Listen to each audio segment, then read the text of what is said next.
full-time on this subject, creation, evolution, and dinosaurs. That's my full-time ministry. I speak over 700 times a year. I'm an old-fashioned Bible-believing Christian. I believe the Bible is literally true from cover to cover. And with my science background, it puts a little different slant on things. And so what we're going to share with you today, of course, is the creationist view of how the world got here, and some of the things that you've been taught in anthropology class, I would say, of course, are very, very wrong. But it's good to have scientific discussions like this. That's the purpose of an education. See, if you're only shown one side of an issue, you're not being educated, you're being indoctrinated.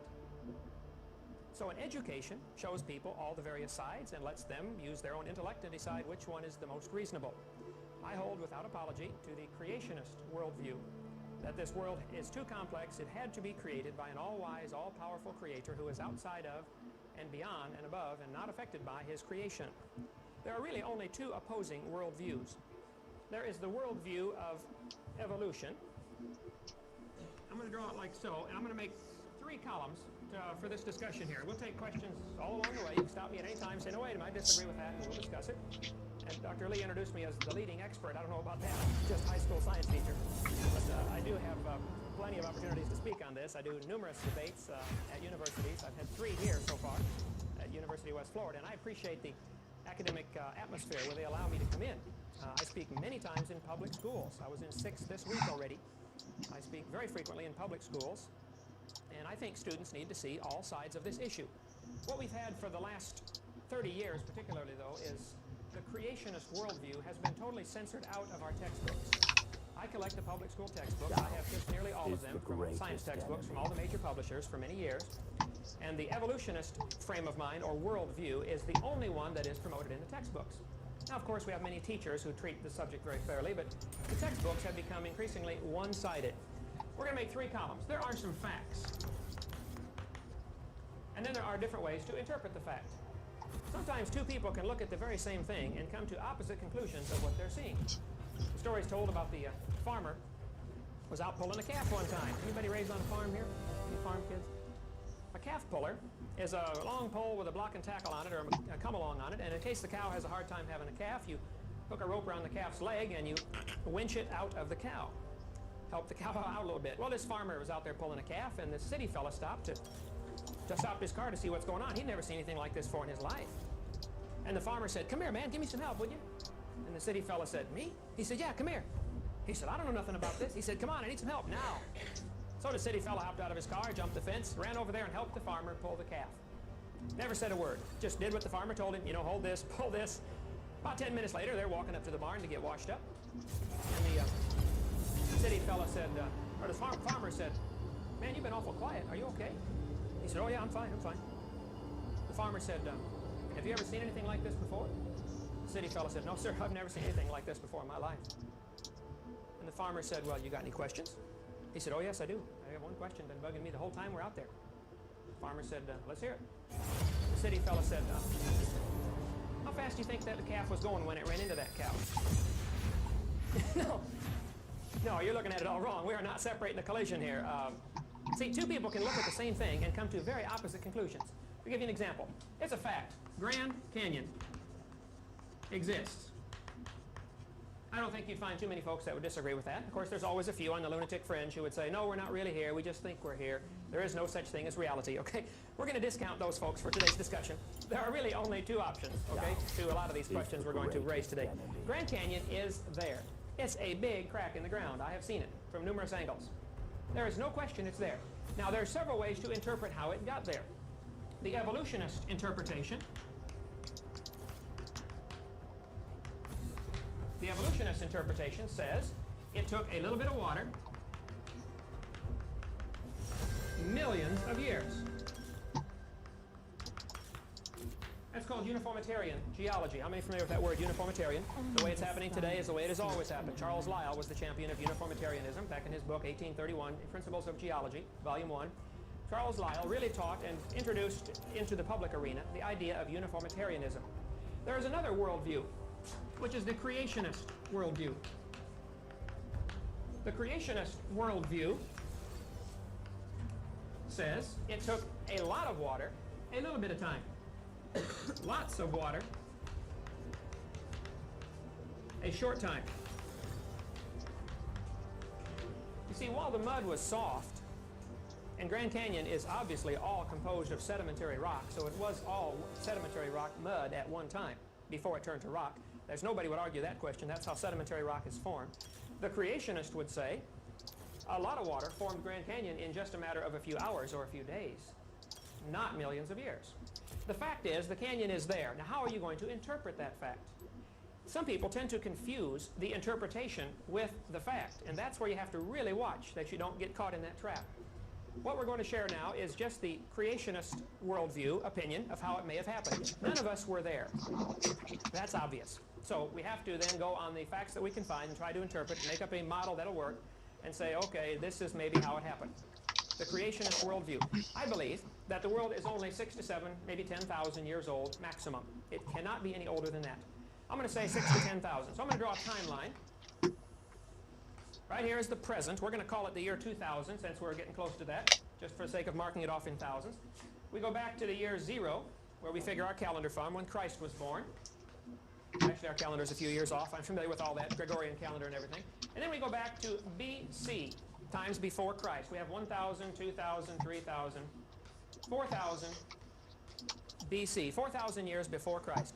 According to the dates given in the Bible, if you add up the dates given in the Bible, Adam was 130 when Seth was born, and Seth was 105 when Enos was born, and the dates are all spelled out in Genesis chapter 5, and in chapter 11, and in several other places throughout Scripture, the dates are given of how old they were when their children were born. Adding up those dates will give an approximate age of the creation of the world of about 4,000 BC, plus or minus several hundred, maybe 500 or so allowances for genealogy overlapping and things like that. I know. We're going to use the word 4,000, but don't hold me to that, okay? I'm not one of those guys that says Adam was created 4004 BC, October 23rd at 2 in the afternoon, okay? I do know Adam was created in the afternoon because it was just before Eve. That's the only clue we have in Scripture. But it doesn't give the exact date. So we're going to, about 4,000 years ago. Then the Bible says, 1,600 years later, there was a worldwide flood. A flood that destroyed the world. This took place about 1,600 years after the creation. Actually, 1656, if the dates given are exactly correct. After this flood, there were only 8 survivors. 8 people on board that ark. Those 8 people began producing a population. They lived longer, so they had more children, maybe 10 or 15 kids per family. Population began to grow pretty rapidly.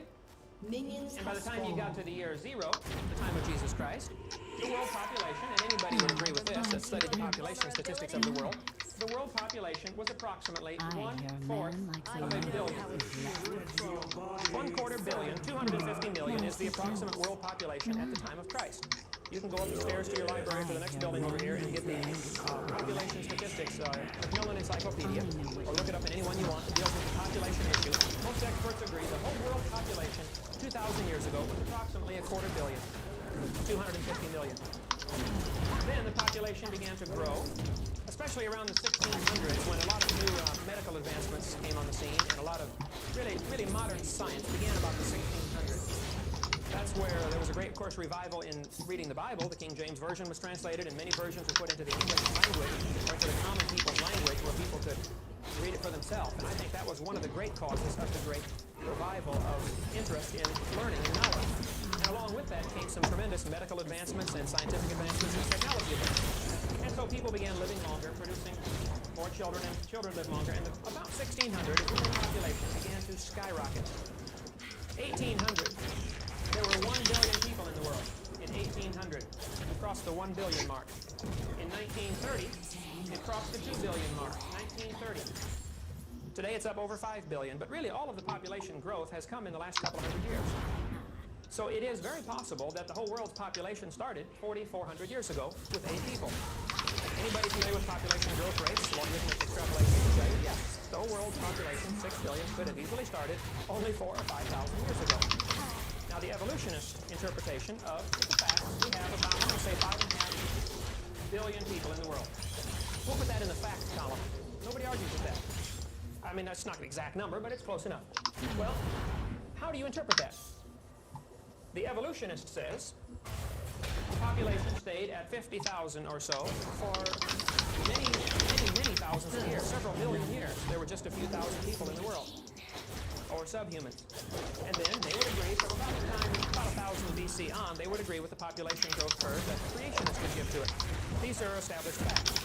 But the evolutionist has this line going along at 30 or 40, 50,000 for 3 million years. And populations simply don't grow like that. They're just an automatic blast-off. It's like putting money in the bank. Once you reach a certain number of dollars in the bank, the compounded interest starts to take over. So the creationist interpretation is no problem. The fact that we have 5.5 billion really fits fine into the biblical chronology of starting 4,400 years ago with 8 people being on the earth. The evolutionist would also say no problem, but he would have to say that the population was steady for millions of years. So if you look at the facts, neither one it can be discounted based on the fact that we have a population.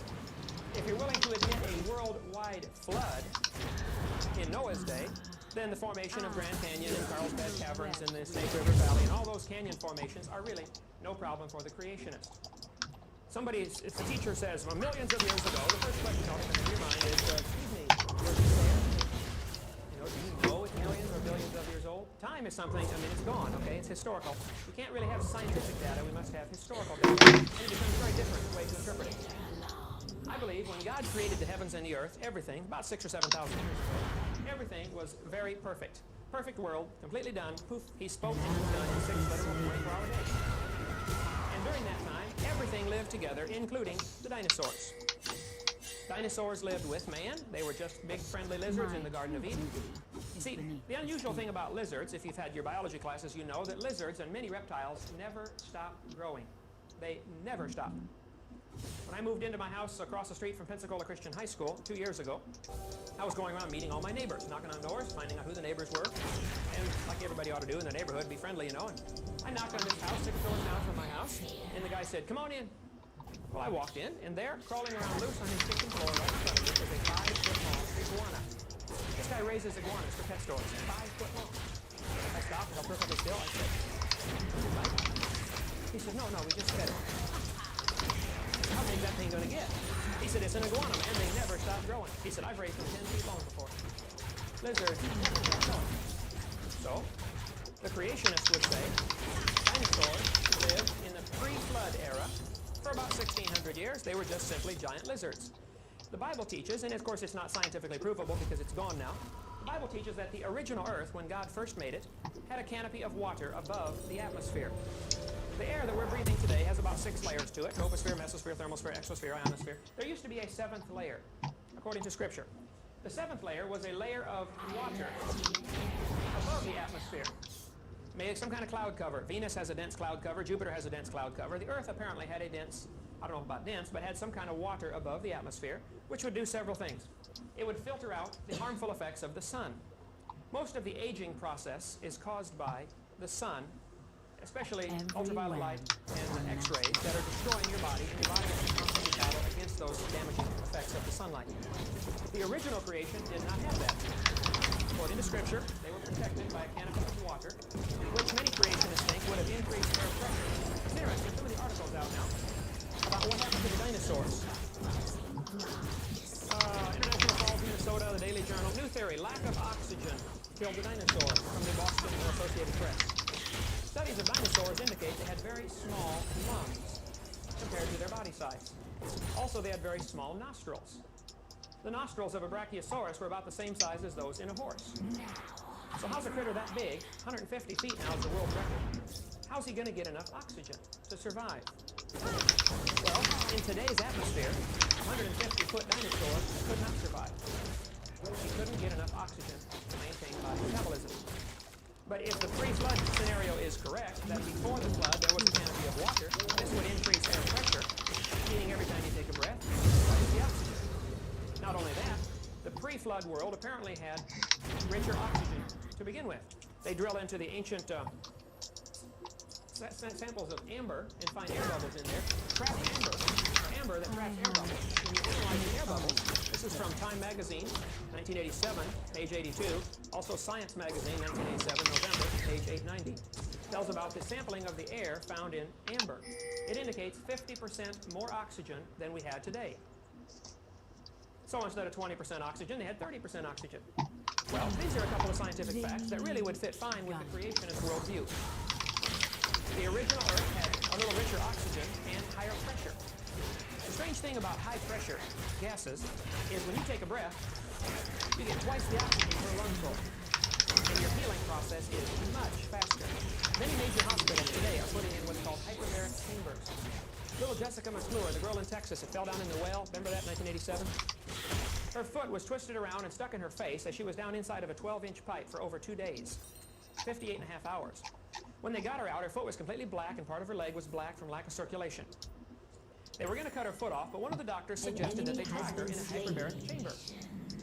They put Jessica in a big steel chamber, pumped it up from a oxygen, and put it up to 30 pounds per square inch. Today you're breathing about 14.7 pounds per square inch atmospheric pressure. At 30 pounds per square inch, Jessica's foot began to retreat in a few hours. It forced oxygen into the tissue. And they finally had to cut off the tip of her little toe. That's the only thing that wouldn't respond. She would have lost her whole foot. And many major hospitals are getting these hyperbaric chambers because they are learning that high-pressure oxygen causes the healing process to go many times faster. A lot of burn patients are put in hyperbaric chambers these days because they heal so much faster. The Bible account would indicate that the whole world had these conditions. And so in pre-flood conditions, the people actually lived over 900 years. And there are many accounts, besides the Bible, many ancient accounts in literature that tell of a time when ancient people lived many, many hundreds of years. And that certainly is biologically possible. If you could alter not only the atmosphere that you're breathing, but also the plants would be getting more better growth rate and have more nutrition than the plants. People apparently, according to Scripture at least, lived over 900 years. Here's a chart that I made of the length of the people's lifespans. Adam, for instance, every 900 years.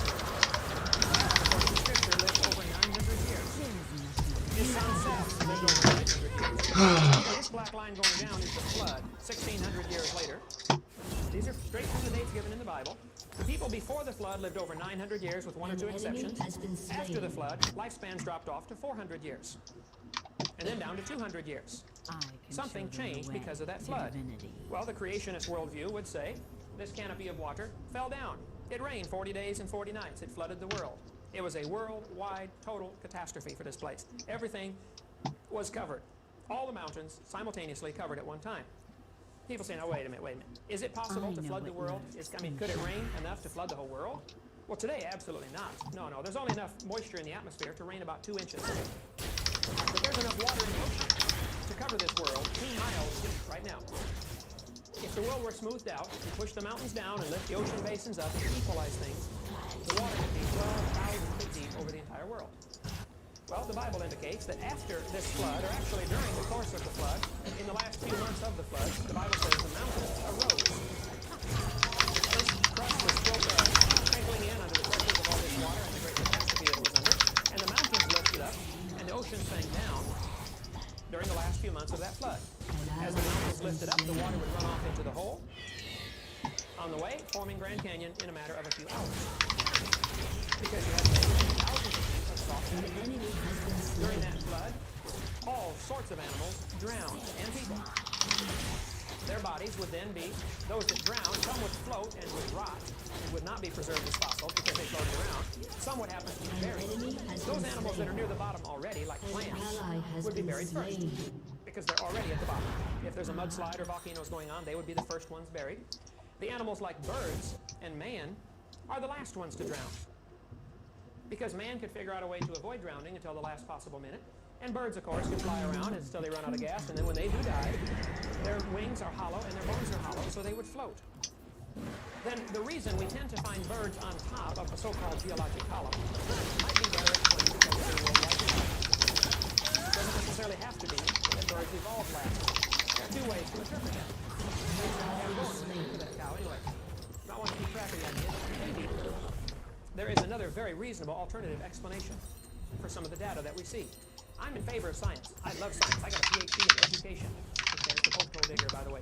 But I love science. But I'm afraid the evolutionist worldview is only one option. And as you go here to the University of West Florida, that's generally all you're going to be shown in your textbooks. The author of this textbook, as I read the older edition of this, doesn't consider creationism other than to ridicule it. Oh, this is an old-fashioned idea. We proved this wrong 100 years ago. That's the attitude they give about creation. Well, the creationist worldview would say, because of this flood, all of the geologic features were formed. After the flood, the climate was very, very different. The people didn't live as long. Anytime you change atmospheric pressure, like that flood would have done, you would have some real changes really for the next 200 years as the globe, Earth began to restabilize. The ice caps were advancing and retreating as things were very unstable ecologically, and the climatology was very different. And so, with increased weather-changing patterns, people began to be deficient in certain diseases. Most of the ancient skulls that you've been shown, like Homo erectus and Neanderthal man, were probably just people who were deficient in certain vitamins. Rickets or different diseases would set in under climate conditions like that, where they weren't able to get enough sunshine. And rickets does cause the brow ridge to thicken and enlarge, and it causes the bone structure to be altered. There's a great book out, which you really ought to read, and I tried to order enough for everybody, but they're totally out of print. If you would like one, I will buy you one if you promise to read it. Bones of Contention. This is by a creationist who has studied every single so-called fossil of caveman or ape man and has given a creationist interpretation of that. So if you'd see my son afterwards over there and put your name on the list, I will buy you one if you'll promise to read it. I don't have enough money to buy everybody a book to sit on your shelf. But if you really want an education, you ought to see both sides. If you like what you believe because whatever reason, well, then you may not want to see the other side. There's an awful lot of evidence that says these so-called Neanderthal man, etc., are either misidentified, little fragments, or they are simply deformed humans from certain folks in this county, in the same sequence that they appear in your anthropology books. There are folks with the same deformation of their skulls. So that lining up bones in a certain order does not prove that's the way it evolved. Why are the bones that have been permanently, quote-unquote, sickened bones? Why don't we have a fine array An enemy has been slain. people too? All right. Here is some charts that I photocopied from this book of the different so-called, like for instance, Homo erectus, Homo habilis, and the dates that they were assigned. You got to understand, there is a preconceived idea that is very well established called the geologic column. The time scale by the evolutionist, so certain things happen, and it's a preconceived idea. And if a fossil is found, it must fit into that pattern, or the time is rejected. Many of the fossils that have been found, they have said, well, this is fully human, but it's too old. There's archaic Homo sapien species that don't fit. Pure, 100% normal, natural Homo sapien bones have been found, just like today's bones, in layers that are supposedly 2 million years old. So all sorts of mental gymnastics must be done if you want to preserve the theory, the interpretation. If you're just willing to look at the facts, you would have to say, hey, if this bone is 2 million years old, then all these other things don't matter. They can't be human ancestors. And I've got enough of these to pass out to everybody. We'll do this at the end in just a second. Homo erectus, Homo habilis. Another page of these, bud. Sorry. Yeah, here they are. Okay. Two separate ones. Maybe go check the back of the van and see if there's another set of these things that I photocopied. Would you please?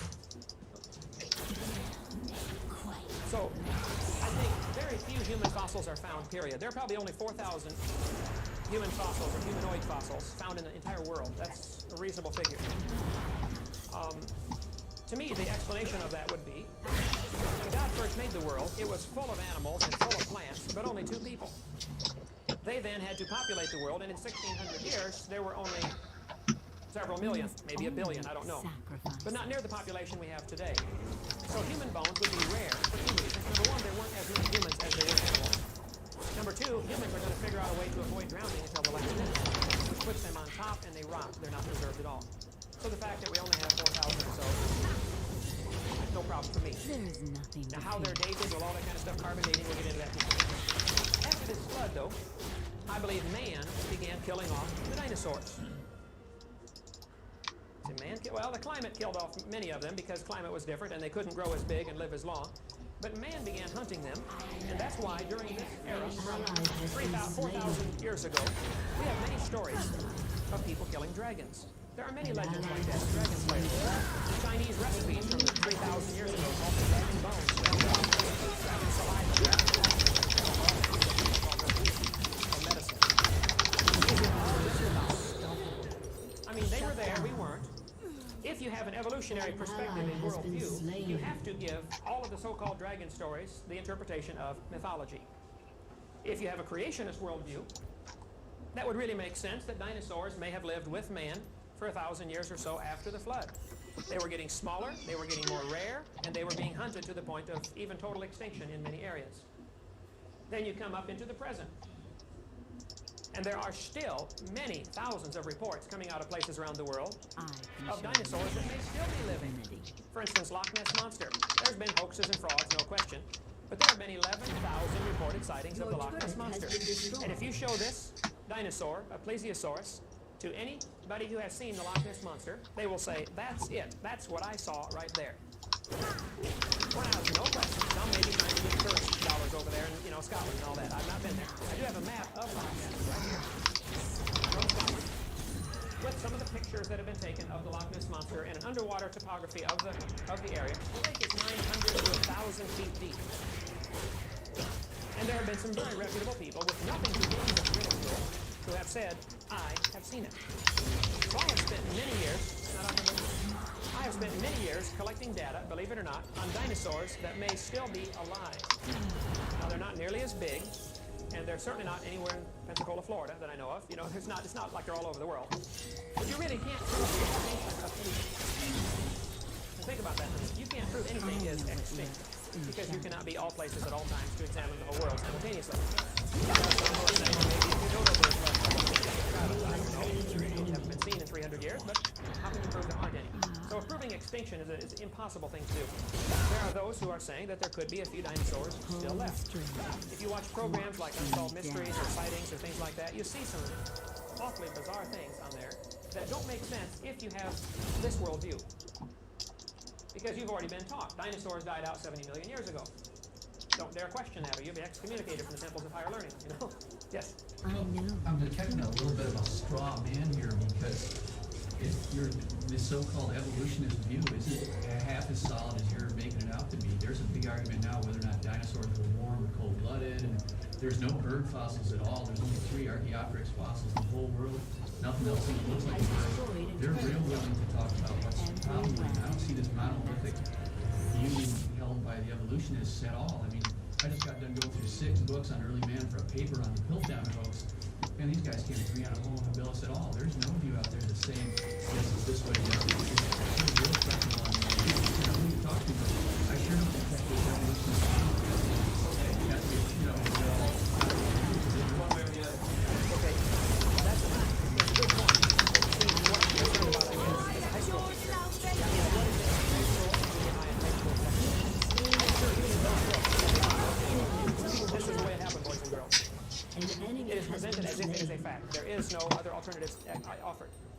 So at a college level, you may have a good point. But at a junior high school level, it is a monolithic worldview. This is the way it happened. And so I object to that. I think the teaching of evolution is largely religious, not scientific. Now, we must define our terms. Evolution. I have Webster's Dictionary's definition of evolution. Okay? Webster's Collegiate Dictionary, 2nd College Edition, 1986. Evolution, I'm just going to read part of it here, and you're welcome to look it up for yourself. A development of a species, organism, or organ from its original or primitive state to its present or specialized state. A theory now generally accepted that all species of plants and animals develop from earlier forms of hereditary transmission of slight variations in successive generations. Well, actually, this is, I think, a little deceitful, because what is taught in our textbooks is more than just the idea that we may have children that are different from their parents a little bit. That would be classified, in my view, as microevolution. There is evolution in that sense as far as variations. I have 3 children, they're all very different. If a couple has 10 children, they're all going to be very different. And your grandkids will be even more different. But that's not really evolution. That's where we need to define the term, I guess, and I should have done this earlier. Micro and macro. I would accept microevolution. I would say, for instance, you could get a variety of mutts from the dog pound, and over the next 50 years, through selective breeding, you can develop a wide variety of dogs. You could maybe even develop the Chihuahua and the Great Dane in 100 years. I don't know, maybe take 500 years, but it could be done. But stand 50 feet away and look at it, it is still a dog. It is obviously not a hamster or a turtle or a tomato. It is not really evolution in the sense that's taught in our textbooks. To divinity. What's taught in the textbooks is that these examples of microevolution are somehow proof of the general theory of macroevolution. And that's where I disagree. This is a religion. There is no evidence whatsoever to back this up. Nobody has ever seen a fish turn into an amphibian, or an amphibian to a reptile to a mammal. Nobody's ever observed that. Nobody's ever found a fossil. That is a belief. The fact that we have micro changes, I'll put that in the fact column. Micro variations. You can ask anybody that raises anything for a living. Find some fellow who raises tomatoes for a living and tries to develop hybrids or purebreds. I know what He will tell you, oh yeah, you can get a wide variety. You may get 50 different kinds of tomatoes. But there are limits. And when the further you get from the norm, you may get one desirable trait, but you're going to get some real serious defects. Any cattle breeder will tell you, you can get a cow that'll give a lot more milk, but it's not a disease party. You know, it succumbs to diseases easily, or some other thing else goes wrong. So that would fit perfectly with the creationist worldview, that God made them after their kind, not species. Each kind of animal was originally created, and there has been variation and diversification within that kind, but nothing changing to a new kind of animal. Double kill. For instance, dogs. All the different dogs, including the wolf and the coyote, and the hyena, and the fox, may have had a common ancestor. I wouldn't argue that. But it's still in the dog family. It's still the same kind of animal. You didn't get a new kind of animal out of it. And you may diversify to the point where they are no longer interfertile. Great Dane and a Chihuahua. Though technically they are interfertile, except for mechanical reasons, they could produce a puppy. But they are now classified maybe as a new species, but it's still the same kind of animal. The word species is really where the problem arose back in the 1800s. Darwin could easily see that you could raise pigeons, and he was a great raiser of pigeons. He could easily see that it doesn't take long to develop all kinds of varieties of pigeons. But you're never going to get a crow.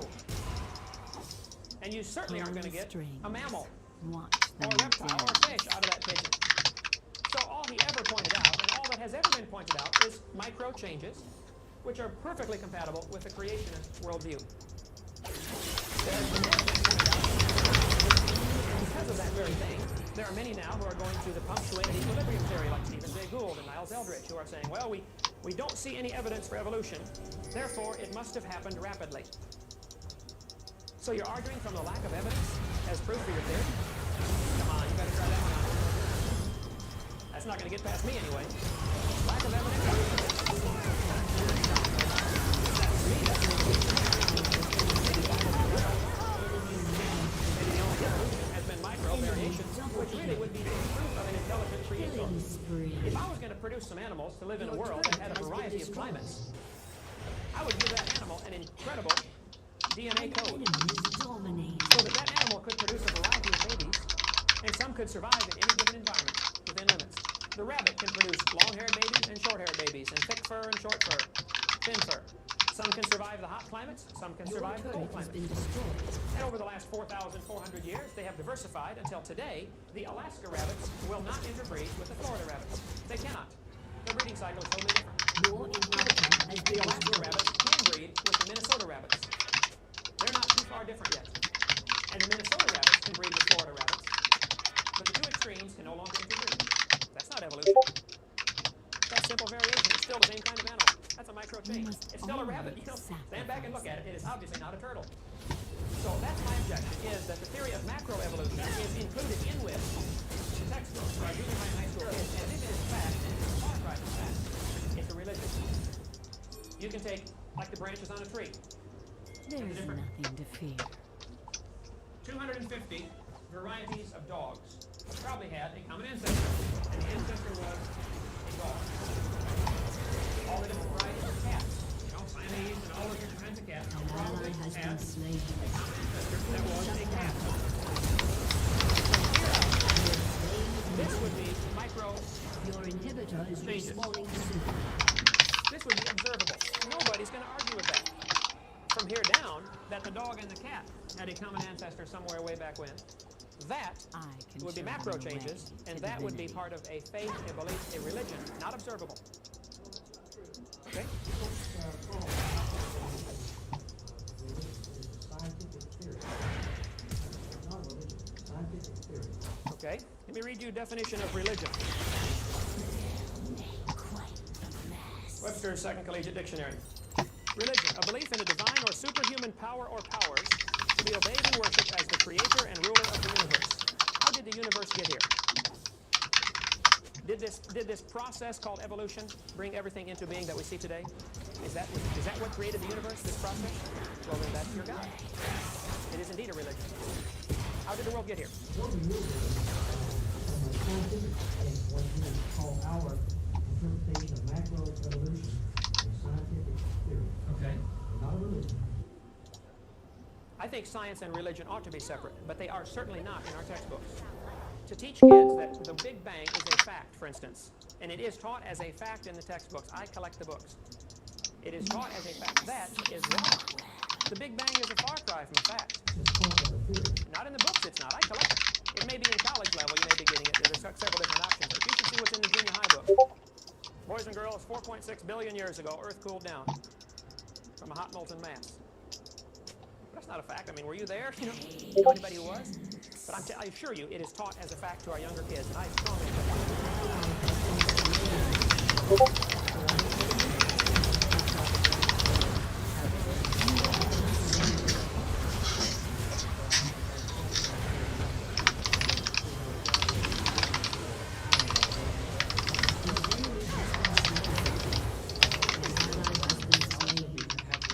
An enemy has been slain. Down to the ocean below. Instead of forming rivulets, it would have all formed at the same time. Also, the ocean going from the middle of the continent down towards the ocean basin would cause shell deposits to be found in the middle of like the Great Plains right now. And They are. well, not really. I found 500 shark's teeth in South Dakota in 30 minutes.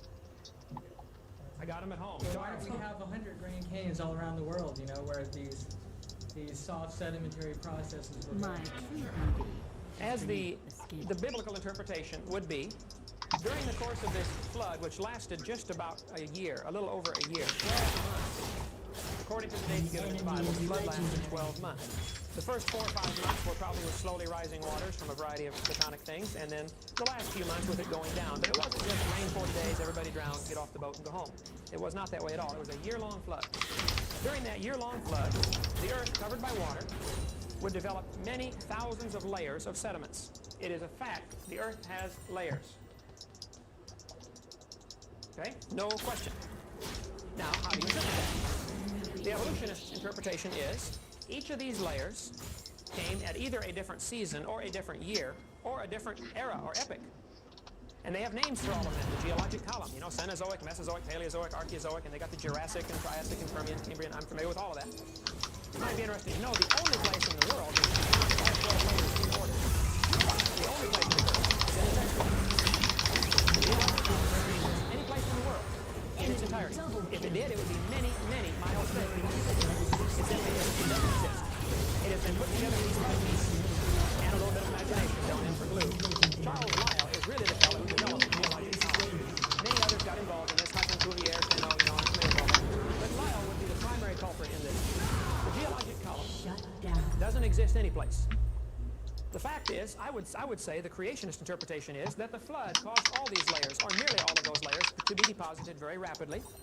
Just the earth turning under the moon, causing the tides, with no countenance to stop them, the tides would become harmonic. The tides may be 200 feet in a worldwide flood. The rising and lowering of the tide waters would reshuffle all the sediments. You can get a jar of dirt out of the yard here. Well, Florida doesn't have dirt. You got to go north to get dirt. They got sand here. But get a jar of dirt, put water in it, and shake it up. It'll settle out into layers for you automatically. It's called hydrologic sorting. I know what Denser lurks particles go in to the bottom. shadows. When Mount St. Helens blew its top in 1980, it blew 150 feet of sediment down into the Toutle River Valley. My sister lived right near there. I flew down inside the volcano a few years after it happened with my brother-in-law. Flew all over the area. Can Andrew get the slide projector on there? You can leave your lights on to videotape, but I want to show them a I few know. things that were formed as a result of Grand Canyon. I mean, as a result of Mount St. Helens when it blew its top.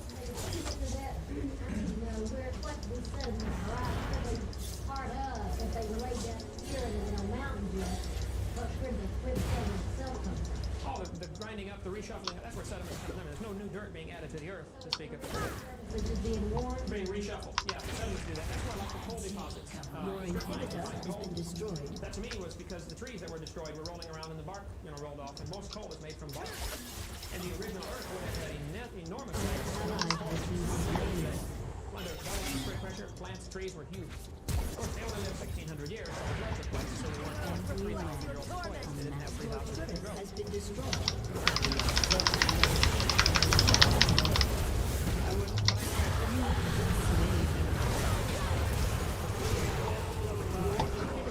but this mountain was covered by 15 cubits, which is about 25, 30 feet. That's how high the tallest mountain was covered. And then as the ocean sank down and the mountains arose, if the mountains rose up slowly, the water would run off slowly, leaving behind nice smooth mountains and big flat plains like Kansas and Nebraska. If the mountains rose up rapidly, like the Rockies, the water would run off faster, carving out features like canyons in Columbia River Valley, carving them out much faster. Your turret has been Well, the destroyed. Earth is a thin crust. Everybody agrees with that. Oh, yeah, the plate tectonics. An ally has been slain. An ally has been slain.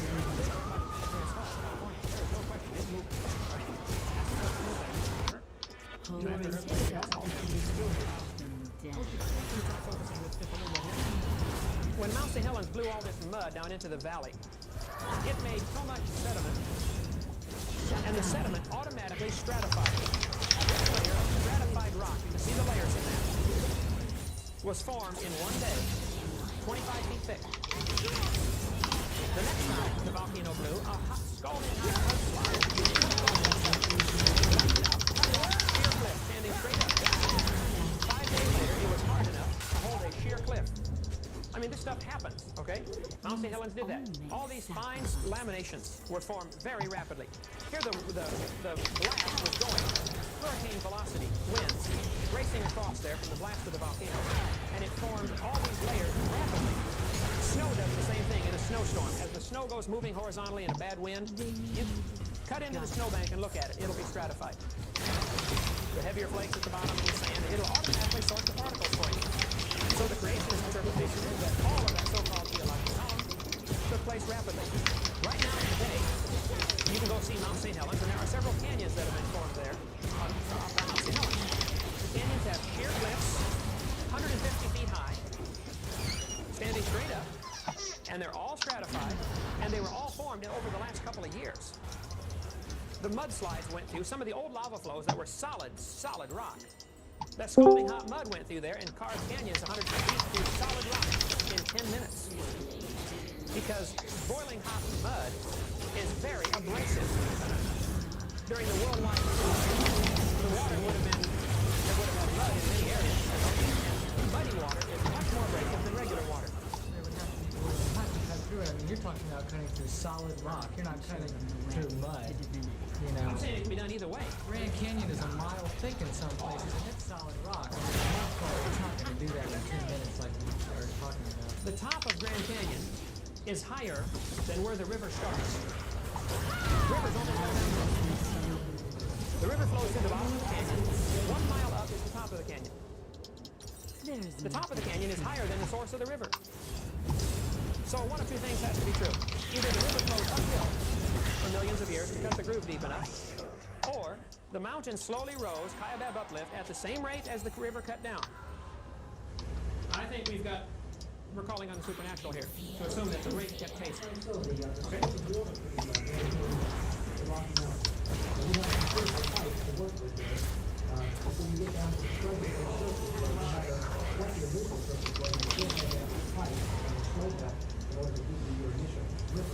If you look at the drainage pattern of the Grand Canyon, all the area drained by it, the source of the rivers that go through that canyon are lower than the top of Kaibab uplift.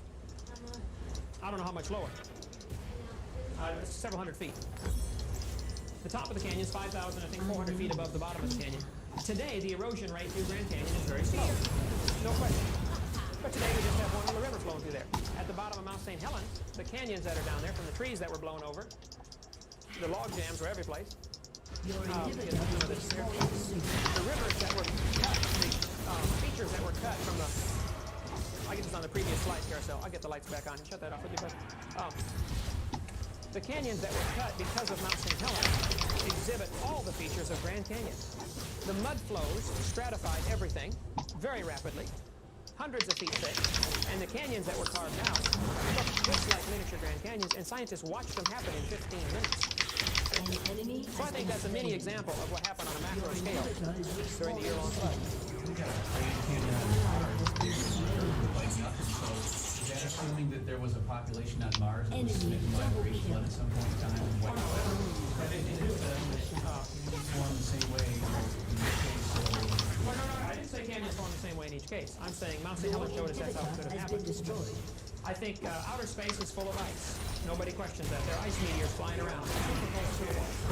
If an ice meteor collided with Has Mars, been destroyed. Mars gets hot enough to melt the ice, and it would run as low as okay. Same with the moon. The craters on the moon, they may be from ice impacts because they find almost no meteorite, but lots of craters. An ice impact would do that very same thing. And outer space is full of comets. Of course, I didn't see it happen, and I can't prove it, but that's... When was your grandfather born? When was my grandfather born? I never Because you weren't there and you didn't see it, so... Didn't see it. You're always telling us you didn't see it, you weren't there, but you weren't there for your grandfather's birth either, so how do you know he was born? Right. That's a good point. That's That is a what... good point. I mean, if we're getting into this, I wasn't there, I didn't see it. Sure. Heck, I'm not looking at what's going on in Chicago right now, but, something's going on. Sure. That's where you have to keep that thought in mind. What we teach our students needs to be fair and honest, and we're not doing that. We're only presenting them one view. You read the textbooks, that author's talking like... All right, let me finish up my current match. 4.6 billion years ago, this happened. 20 billion years ago, the Big Bang took place. Yeah, right. You saw I'm in Vanguard. Yes, but it's Oh, you're in Dumb Guard? in our junior high and high school. Yeah, because I'm a dum-dum. healthy to do the same kind of dogmatic I'm telling you what, the automaton is an absolute beast. using the Bible as their textbook for such classes as chemistry classes or physics classes. That's just as one-sided, and these theories are just as tenuous as the evolutionist model that you might come up with. So if you kit this thing out properly, it is an absolute laser beam. Christian schools, they teach plenty of evolution. My kids go there. I paid for the books, okay? Believe me, I've read them all. I've taught from those same books. The theory of evolution is thoroughly presented. I would say the kids would come out of PCC with a better understanding of evolution than the kids coming out of Pine Forest. Of course, they're not going to believe it, but they're shown they're shown the theories, and they're shown the fallacies of the theories. They're being educated, not indoctrinated, I would say is the big difference. Get all the kids together, give them a test. Give all the kids in America a standard science test. The kids going to a Christian school, which is about 1/4 of the cost, will test higher overall. You'll get a few duds in every group, but the general overall average, the kids will test higher in every subject from private schools. Yes, sir. You can't so much blame it on the authors of the books or the scientists promoting theories as you can the politics of what the public schools filter into what is taught. Private schools have greater funds and have more resources to call from, so you... Wait a minute, private schools have greater funds? Not greater funds, but more support from From the parents. specialized groups. Average kid, I don't know what Pensacola's public school cost is. It's probably $5,000 a year per kid. If there's 30 kids in a class, that's $150,000 per class. That teacher does not make $150,000 a year. Something leaks somewhere along the system. Well, not so much funds as it is support. It's a specialized group that they're paying for, specialized. Sure. Well, my kids at Pensacola Christian, there are 30 kids in a class, just like the public school. 28, 30 kids in a class. And the teachers don't get paid near as much. I pay about $1,200 a year, $1,500 a year per kid. That's about 1/4 the cost of our public school system. To me, our Constitution does not give our government the right to get involved in education at all. I think education is the parents' responsibility. Now, if the parents want to get together with 50 other parents and form a local school district, fine. But Uncle Sam ought to have nothing to do with the subject, in my opinion. Uncle Sam has gotten involved in numerous things that has no constitutional authority to be involved in. It's supposed to be involved in protection. We should have an army and a navy and an air force. And it should be involved in the punishment of evildoers. We should have a judicial system. But in many, like the welfare system, government should have nothing to do with that. That's part of our major problem. The more government gets involved in, which is a whole other subject, but the more taxes they take, and pretty soon we get socialized system where everything goes to them and they just distribute it out, which is what Karl Marx's system is all about. But back on creation and evolution. The creationist worldview would say the world is not millions of years old. Doesn't need to be. Everything can be explained in just a few thousand years. And there are some scientific facts that point to the world not being millions of years old. I'll get into that in a minute. Yes? What do creationists feel about the rest of the universe? The rest of the universe? Oh, we think it's out there. Did God create the rest of the universe? Oh, absolutely. I believe God created everything. Pretty much as is. There have been some stars fall apart. We've seen some novas and supernovas, but nobody's ever seen one form. We've seen meteors fall apart. Nobody's ever seen one form.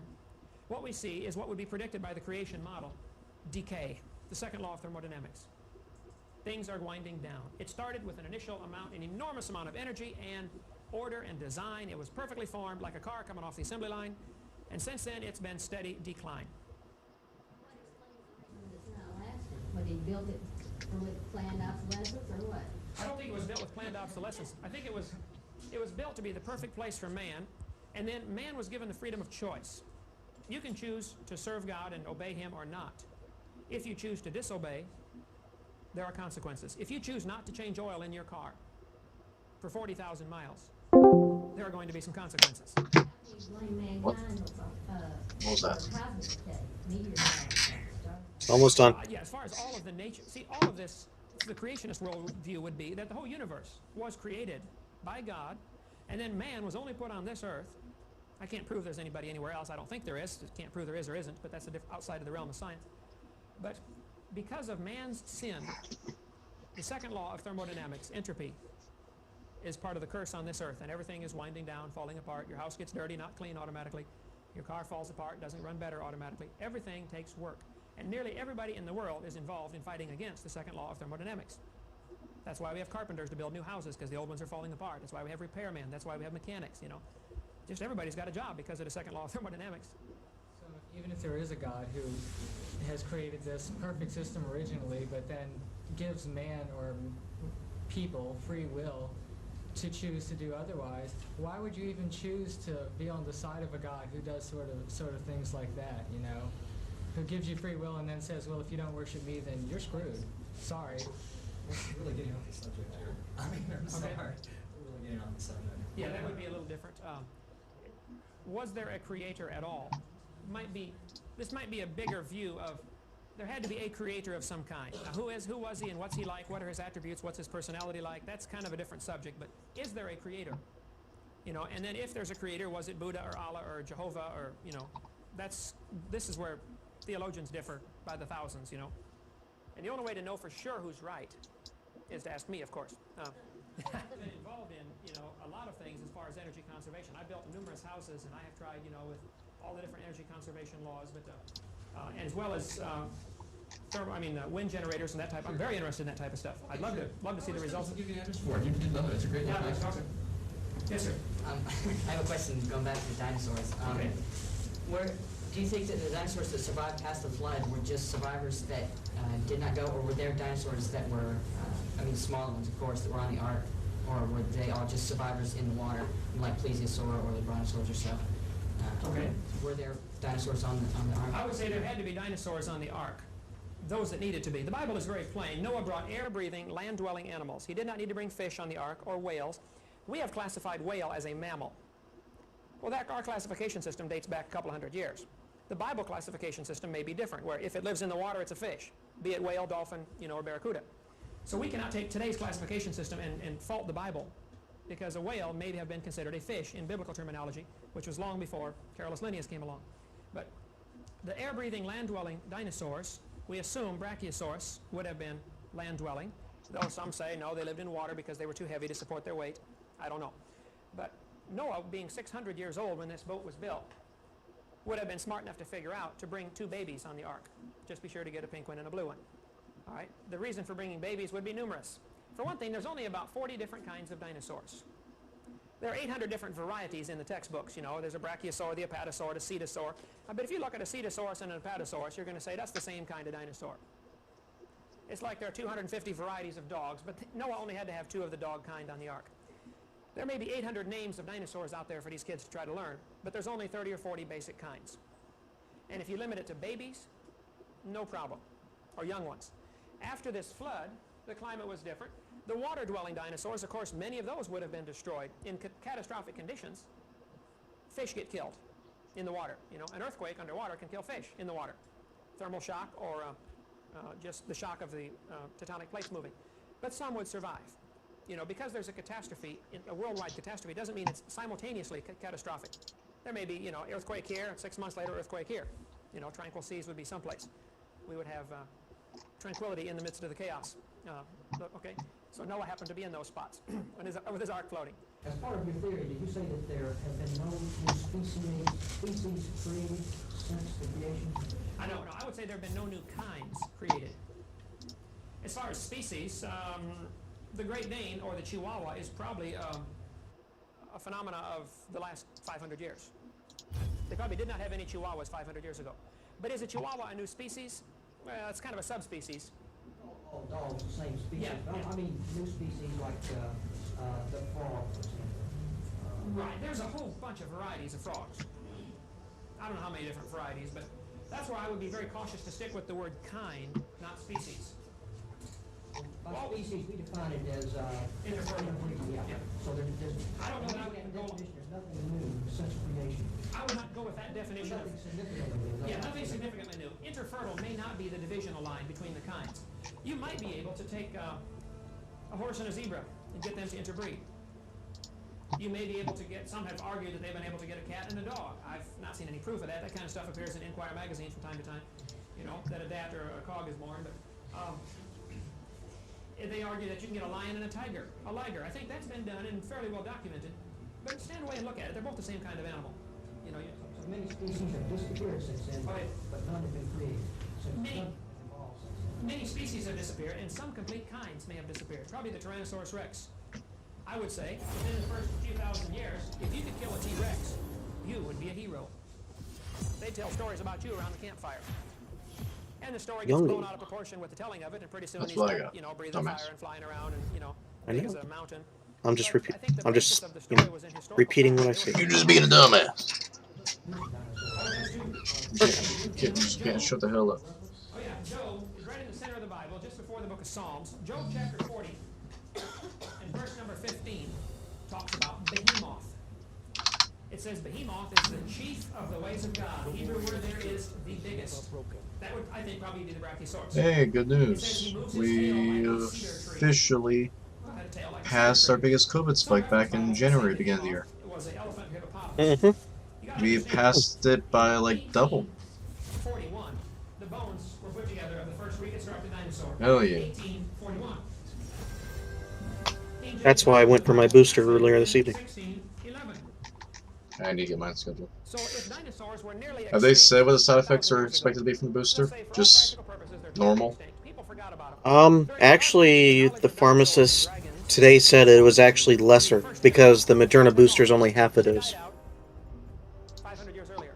The booster is a half a dose of the original too. In the 1800s, the people said, "Wow, when did this animal?" So work?"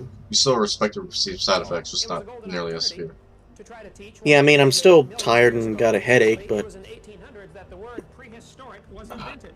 I could still suck dick if I'm nude too. The word prehistoric will not be But I also got the flu shot at the same time, so I'm probably feeling more of that than I am the other. Time of the Roman Empire. I think they were, and I have some pictures. I got 6, 7 carousels full of slides. Roman mosaics have been found showing dragons fighting. You know what I mean, Vern? Dinosaurs. Man. Paintings Yeah. found in caves in Hmm? Africa. Even Yeah. scratchings in the walls of the Grand Canyon depict dinosaurs. Legends by the thousands, of course, Yeah. consist of dinosaurs, or what Hmm? I would consider Yeah. dinosaur. They call them dragons normally, the typical designation of it. Many of the ancient ships' logbooks talk about dragons or sea monsters. Captain Peter McKay, HMS Daedalus, here's the whole account right here. He and his whole crew watched for 20 minutes as a sea monster swam under their boat. The sailors begged him. They said, "Captain, don't write this in the logbook. We're just going to get laughed at," even though they all saw it. I mean, there are thousands of stories like that out there. And there are books up here in your library, you know, about Loch Ness Monster and Lake Champlain Monster. There have been 21 expeditions now to Africa. Largest swamp in the world is the Likawala Swamp in Africa, 55,000 square miles, which makes it bigger than the whole state of Florida. That swamp, Dr. Roy Mackle, University of Chicago, microbiology professor, he's been over there twice. He's going again this month or next month. His phone number and address is right here. Call him up. After his 2 trips in 1980 and 81, a movie was made called Baby. About I don't know why I'm the playing dinosaurs Diddley. still living in the African swamp. I'm not As saying far they're as, like, everywhere yeah, and they're running okay. around Pensacola, but they're Let all me different try. big world. You get a swamp as big as Alright. Florida that's nearly uninhabited. Matter of fact, the Congo government that owns it said it's 80% unexplored. They've flown over it and mapped it, but that's not exploring it. If it's such a big world that we can miss dinosaurs, then maybe we Can I miss run a some different new build? species. Yeah, I'm not gonna run. I mean, how do we know that we Hex know all tech. the species that are there? And I'm we not a know fan of the hex names, tech. but we don't know the old ones either. I mean, Here you're arguing from lack of evidence again. You're arguing from a negative position. Yes, you're telling I'm me. watching Kent Hovden like back, I don't know, was this the 90s on a college campus, and basically every single student is just telling him, "You're lying." No new species. There's probably a lot of stuff yet to be discovered. you said there haven't been any new species since the flood. You told I me don't believe you, Kinds would be my argument. What Babby. is a kind? That's a nebulous term. What is a species, for that matter? Nobody's.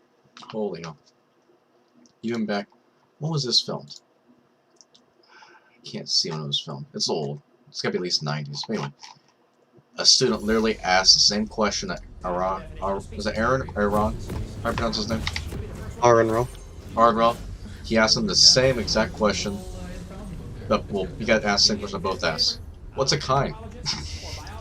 To define the word species, you come up with 50 different definitions. And like even that debate.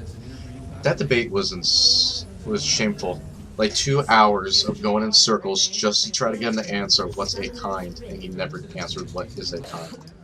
Okay, but I would be cautious about, from my standpoint, of using the word species. I'm going to stick with the word kind, which may be 30 something more seconds like, until minions spawn. Take I down. think a dog and a coyote. Is a dog and a coyote the same species?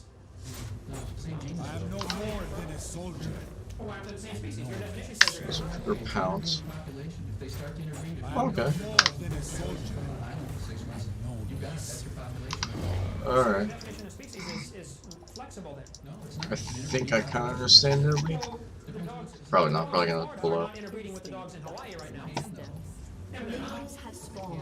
They can if they have to. That's the whole point. Well, since dogs and coyotes are different species, just because they don't happen to be interbreeding at the moment, you got arguing both sides of this coin. Yeah, you No, are. the only definition I think anybody here has ever heard for species Be is Dre out here. population what it isn't. It's the only one we've ever heard. I've never heard 50 different kinds. I've never heard anybody argue about that. Well, my dog, then, is not the same species as any dog, because he's been neutered and can't interbreed with anything. So, He needs cum juice. Rush out.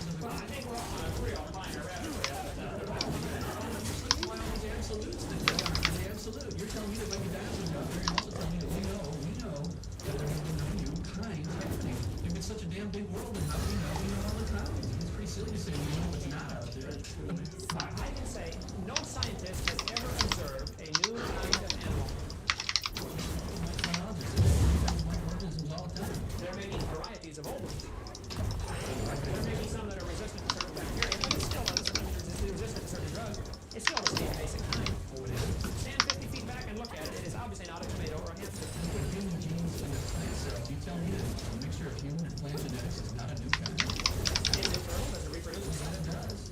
Part human, part plant. It's carried. That's how they're making vaccines. That's how they're making antibodies. They use monkey tissue to make the vaccine the World Health Organization used for smallpox. They grew the virus in monkey tissue because it's got monkey genetics. Hey, that's a human vaccine. It's squirted in a human and it gets smallpox.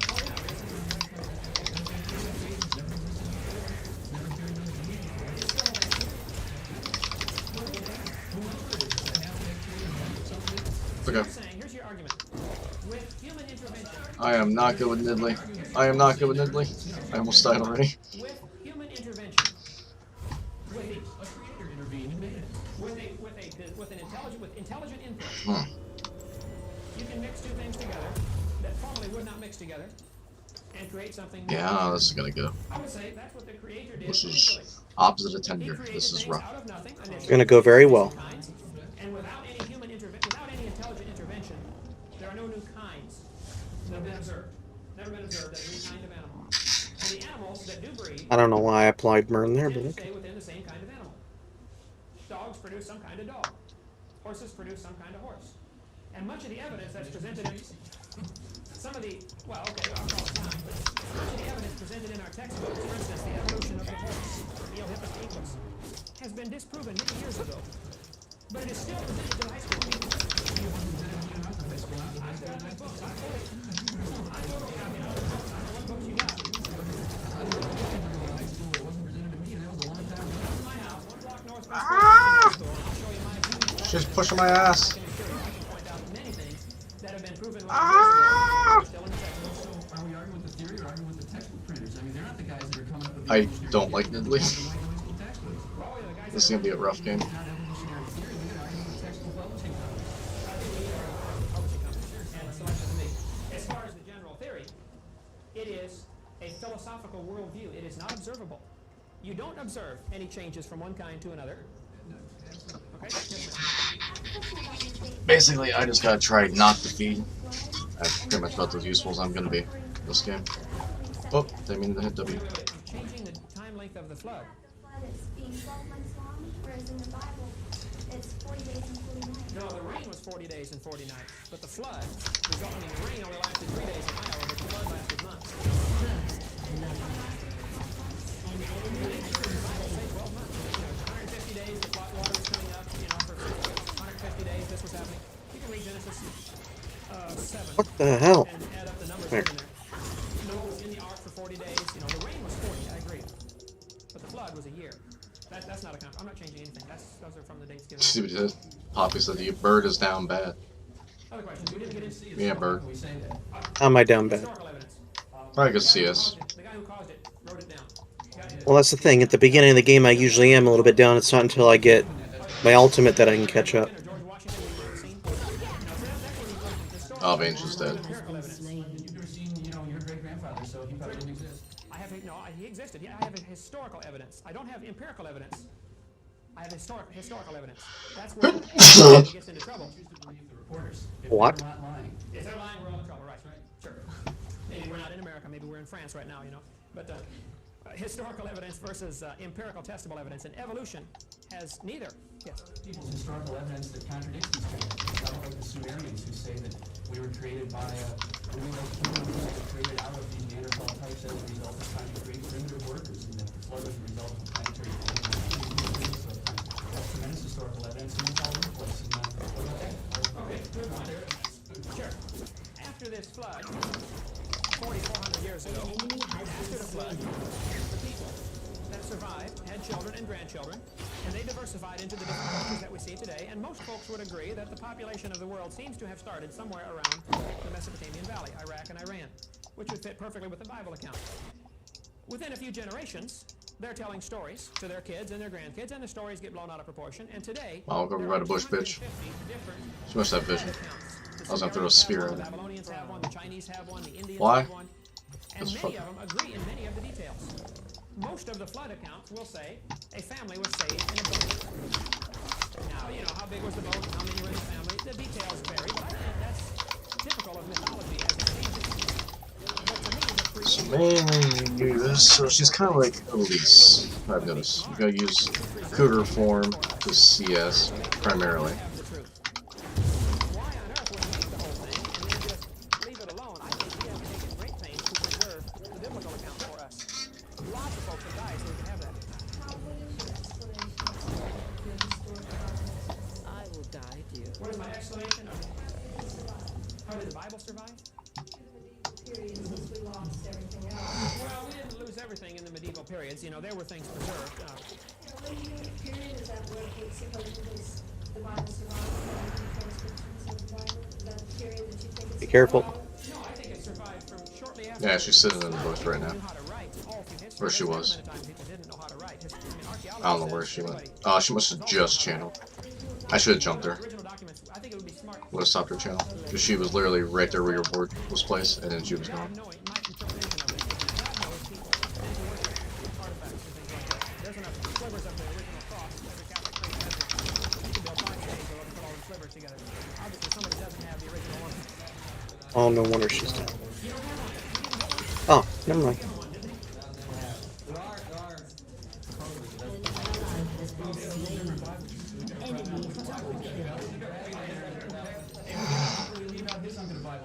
All right, which is probably another rabbit trail we may want to not go off on.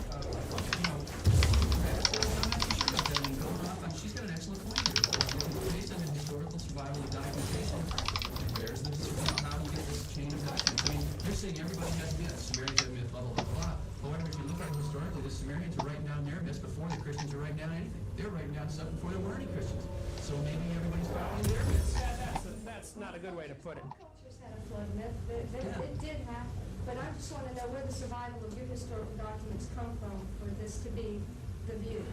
I think I need magic pen. Where is the survival? Get through Poppy's armor. Part of this argument may be beyond the scope of what Dr. Lee wants here as far as anthropology class, okay? I think I could argue the historical preservation of the Bible all through time. But that's a little bit to stick with the creation evolution argument. Was there a creator?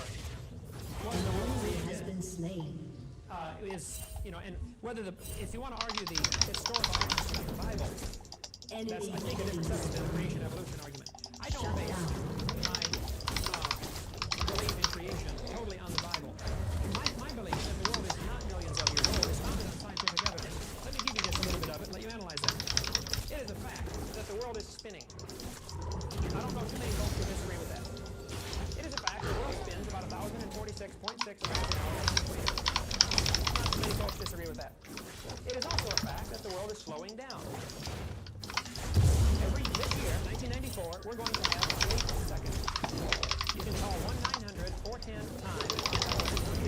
Every year and a half or 2 years, we will have to have a leap second. I've got the articles in my suitcase of the previous one.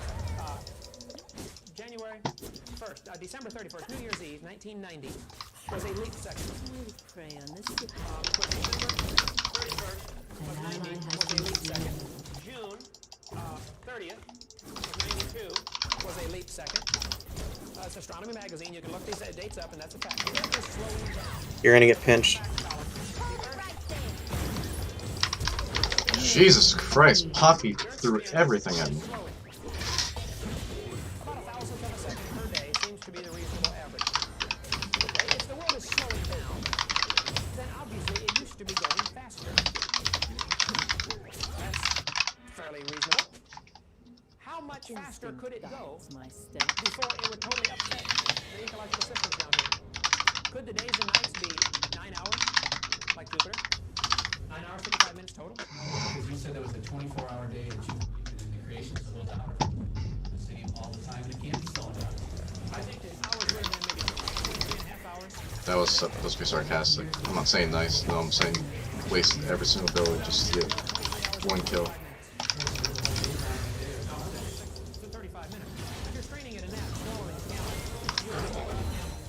Hours were the same as when you were at. You said that when you started. I apologize. They were not. They were 23 and a half hour days. Today we don't even have a 24-hour day.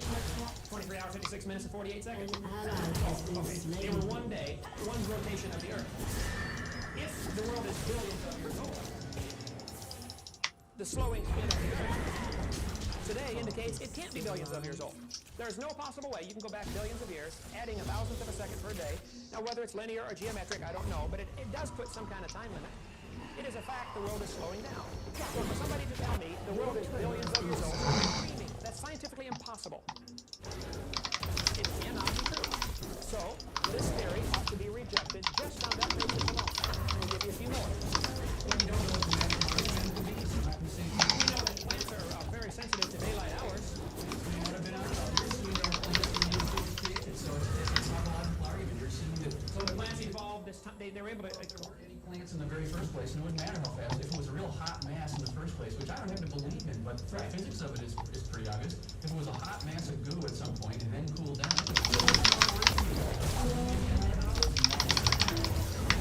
Oh, she hurts.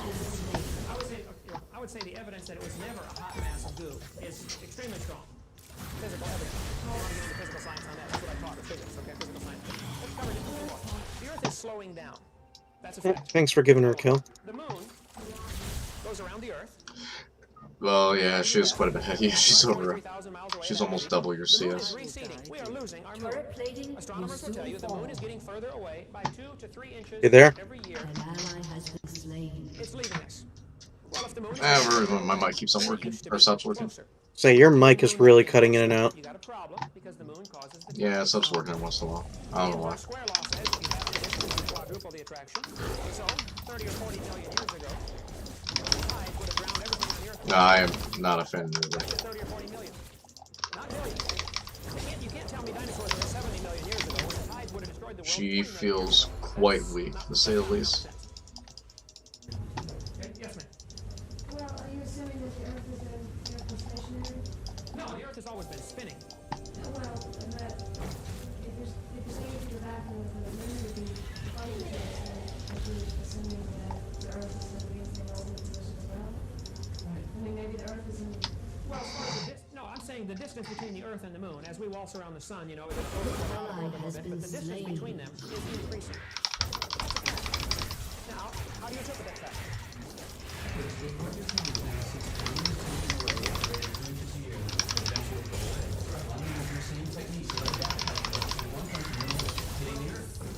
You're saying it can't spin.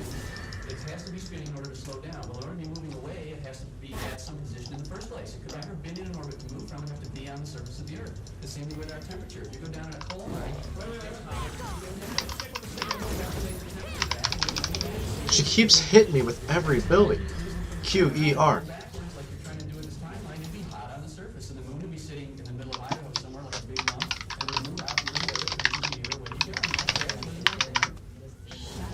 The whole idea of saying we can't pick these things up in the middle and pick and choose which half we're going to look at. You can't extrapolate a process from the middle and say from an orbit which we don't know, it's now moving 2 inches a year, therefore it's moving away. Calculate backwards. That has to be zero at some point. See, the point it would be zero would be 20 to 30 million years ago. 50 million. 4,000 years old. Yeah, why not? If it was all created 6,000 years ago, the moon, exactly back where it was in orbit, but it wasn't. It was a little closer, not close enough to call it 50. 6,000 years at 2 inches a year is insignificant. But when you try to say it's billions of years, it becomes very significant. Well, that's my point. But that's gradualism. That's assuming that these processes, that's using the evolutionist view and saying that the processes happen gradually. Good point. Isn't that what they do in carbon dating? They watch carbon decay for 3 days in the laboratory and assume it happened for millions of years at that rate? It's the very same assumptions. But that's what you're using. You're using the carbon dating curve to tell me about the moon and the age of the Earth. I mean, you can't say the data stinks when you use it for carbon-14, but it's great for the age of the Earth. Oh, I'm in favor of carbon-14 dating. We haven't got into that yet. I'm in favor of that. I understand the assumptions it's based on and the limitations of it. And I think students ought to be taught that. This is why it doesn't work for certain objects. And if a student... Look it up in the book. Can I tell you that right away? Sure.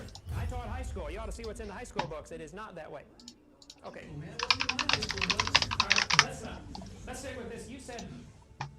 My point, I don't know if you purposely or not purposely missed my point. Okay.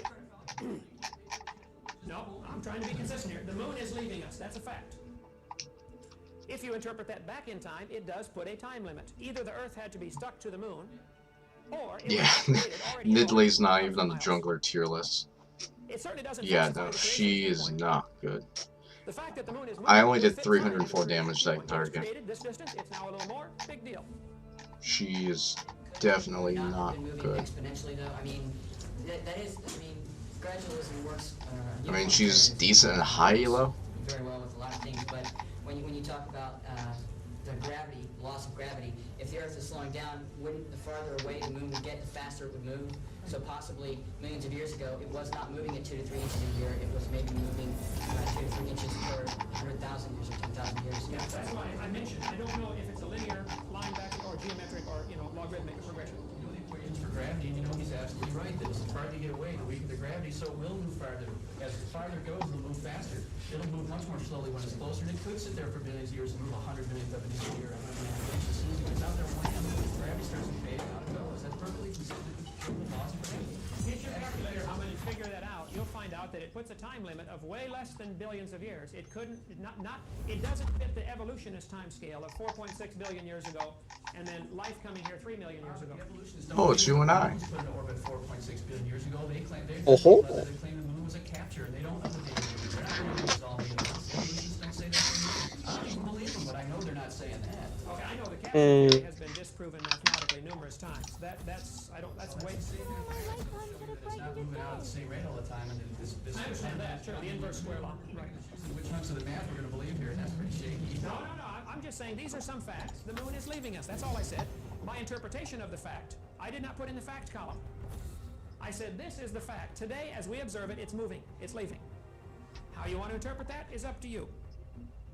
If you choose to interpret that it started on the surface of the Earth in Utah as a big lump and left us, or the Pacific Ocean, you know, that kind of theory, the creationist would say there is not a problem with the creation viewpoint. If the world's only 6 or 7 or 10,000 years old, and the moon was created 220,000 miles away, and it's now 240,000 miles away, big deal. It has no effect. It is leaving us, that's a fact. Let me give you a few more. The sun is burning. As the I don't know if I want Morgana or Senna here, honestly. It is ash and sway. Matter. It is losing mass. We observe it happening. I'm going Morgana. I'm relying on you. The sun burn? Is it by gravitational Okay. collapse, or is it by nuclear processes? The evolutionists assume it is by nuclear processes because of the severe problem that occurs if it is gravitational collapse. Nobody knows for sure what makes the sun burn. We do know, as it burns, it's losing weight. Enormous amounts are flying off into space. Nobody questions that. It is losing mass. Sun loses mass. And, consequently, it has been observed for 300 years that the sun appears to be losing diameter also. When they first began to measure the sun 300 years ago, Royal Observatory in Greenwich has kept careful records. The sun's diameter on a chart, on a graph of time over diameter, the sun has oscillated as, you know, gas bubbles and things, whatever's going on in there. But the sun has had a general overall trend of shrinkage. The 300-year average indicates the sun is shrinking as much as maybe 5 feet every hour. This would lend credence to the fact that the sun is burning by gravitational collapse, plus the fact that there have been no neutrinos. If it is indeed a nuclear reaction, there ought to be neutrinos, and all the experiments in the deep wells have indicated no neutrinos. Now, that question is still being argued. I am fully aware of that. But the size has been decreasing, the mass has been decreasing. To the creationist, that's no problem. That's expected. They are not To the ready evolutionist for who wants me to think this in my process has been darkness. going on for billions I of have years, seen liars choose it virtue, becomes a serious and I have problem, seen be the it divine logarithmic motion. or linear. Perhaps today I will see You your still have a problem. You have a time limit. This universe cannot be billions of years old. So I see no reason to reject the 6 to 10,000 year date given in Scripture. There's no scientific reason to reject that, and I think there are some great scientific reasons to accept that. I think there are some great 30 scientific seconds reasons to until reject minions spawn. evolution as far as the time scale. Time, billions of years, is really only the first obstacle Is that a chroma? must overcome. If this Yeah, it's the Pearl Cosmic Hunter. I'll say I look more something like this. Let me simplify it down and show you where my objection is. The general theory of evolution, as it is taught in the books, says 20 billion years ago, and some say 15, some say 25. We're going to pick 20 as a reasonable average, okay? Thank you, sir. The evolutionist is going to say 20 billion years ago, there was a Big Bang. Now, what exploded and where did it come from is a whole other argument. The creationists will get all in trouble. The evolutionists will say, well, you believe in the beginning. Actually, there's a guy, a customer comes in. He says that he can pretty much get his hands on any graphics card he wants. I guess he has some experience with coding or something like in the past. And what he does is he like orders pallets at a time, and then gets buyers for them. Religion to our kids in school. They say we can't have religion in the schools. We've already got it. Evolution is a religion. No, that's what I you get- say. The general Huh? theory of evolution. Well, number one, if this dude is legit, my guess is he's not selling an MSRP. 4.6 billion years ago. No way he's selling an MSRP. To the glob that it is Well, I'm sure he's not going to make profit. There are many scientific problems with both of these, which I can go on for hours if you want. That's just what he said. Then, somewhere about 3 billion years ago, He buys them in bulk. life, And that's what I'm saying. He can pretty much get you any card you want. We are all bound. this dirt, rock, matter, Currently, right now, he's on his way to get in a 3D printer because he wants to start printing gun parts. material. Beautiful. By some Tell him to start process, printing or 3080s. experiments or whatever, that's what is taught in our books. Life emerged about 3 billion years ago. Yeah, I know Swain's pulling me. I'm trying to fuck with him. From your No matter enemies. how you want to relate it, they do believe in spontaneous generation. Sure. We're good. But the dust of the earth from the creation involves an intelligent creator. God could take the dust and put life in it. The dust itself cannot put life in itself. That's the big, big difference. Then, as things went along for 3 billion just fucking with him. Life somehow began to reproduce. Just watch your bushes. Yep. What I want to fuck with is oh my god, I can't speak. Oh. What I want to fuck with is a 3080. Oh, there we go. Yeah, he said his current graphics card, because he said he built his PC a long time ago. What did he say? I told him I have an R9 390. He said something else. I think he said a 370. Is that a graphics card? An R7 370? That's what I'm pretty sure he said, because I said, oh yeah, I have a 390. It's from this. If that's what he's talking about, yeah, it's from the same generation as yours, except a lower tier. Yeah, he said his is quite a bit older. And when he said 370, I figured it was similar to mine, because mine was the 390. Get your eye of Siren out of here, you stupid. You stupid head. Man, you're way down in CS.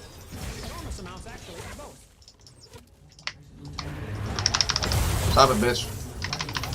I ignite him. Might be able to get a kill out of him, maybe. But we'll see. Nah, I think he just gets out. He was close, though. I did not get Ash? Are you serious? Wow. An ally has been slain. I've got the books, okay? Yes, sir.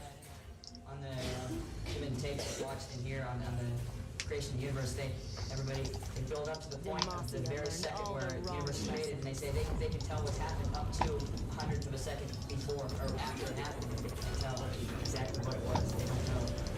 Very instant that So if he's either going directly, well, not to NVIDIA, well, maybe either directly to NVIDIA or a third market vendor, yeah, he's either a scalper or he's mining to get pallets of them at a time. He just said he had experience doing something, some sort of programming or computing or something, so he has access. That's just all he said. To get pallets at a time. And then he said usually he finds like buyers on eBay or on Facebook or some people who are wanting to buy it, because he said he obviously has to make it worth his while to. Yeah, there's no way in hell he's selling him for MSRP.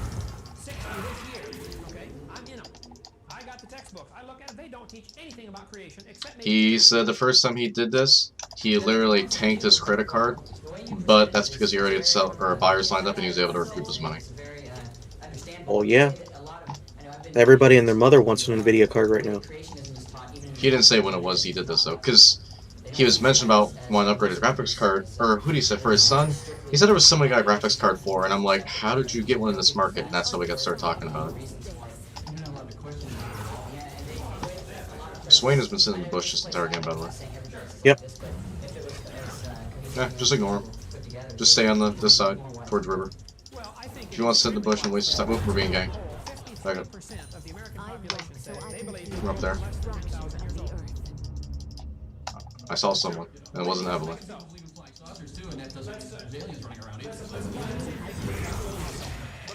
Oh, that just missed. Who's our controller? Viego, okay. Yeah, there's Viego. He came down around this way. He's gonna run. And Swain's gonna walk right up to the tower.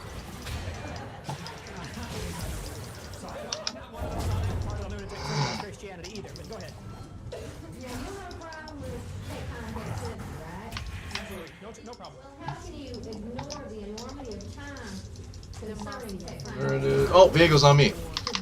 Good job, Evelyn. What the hell are you doing?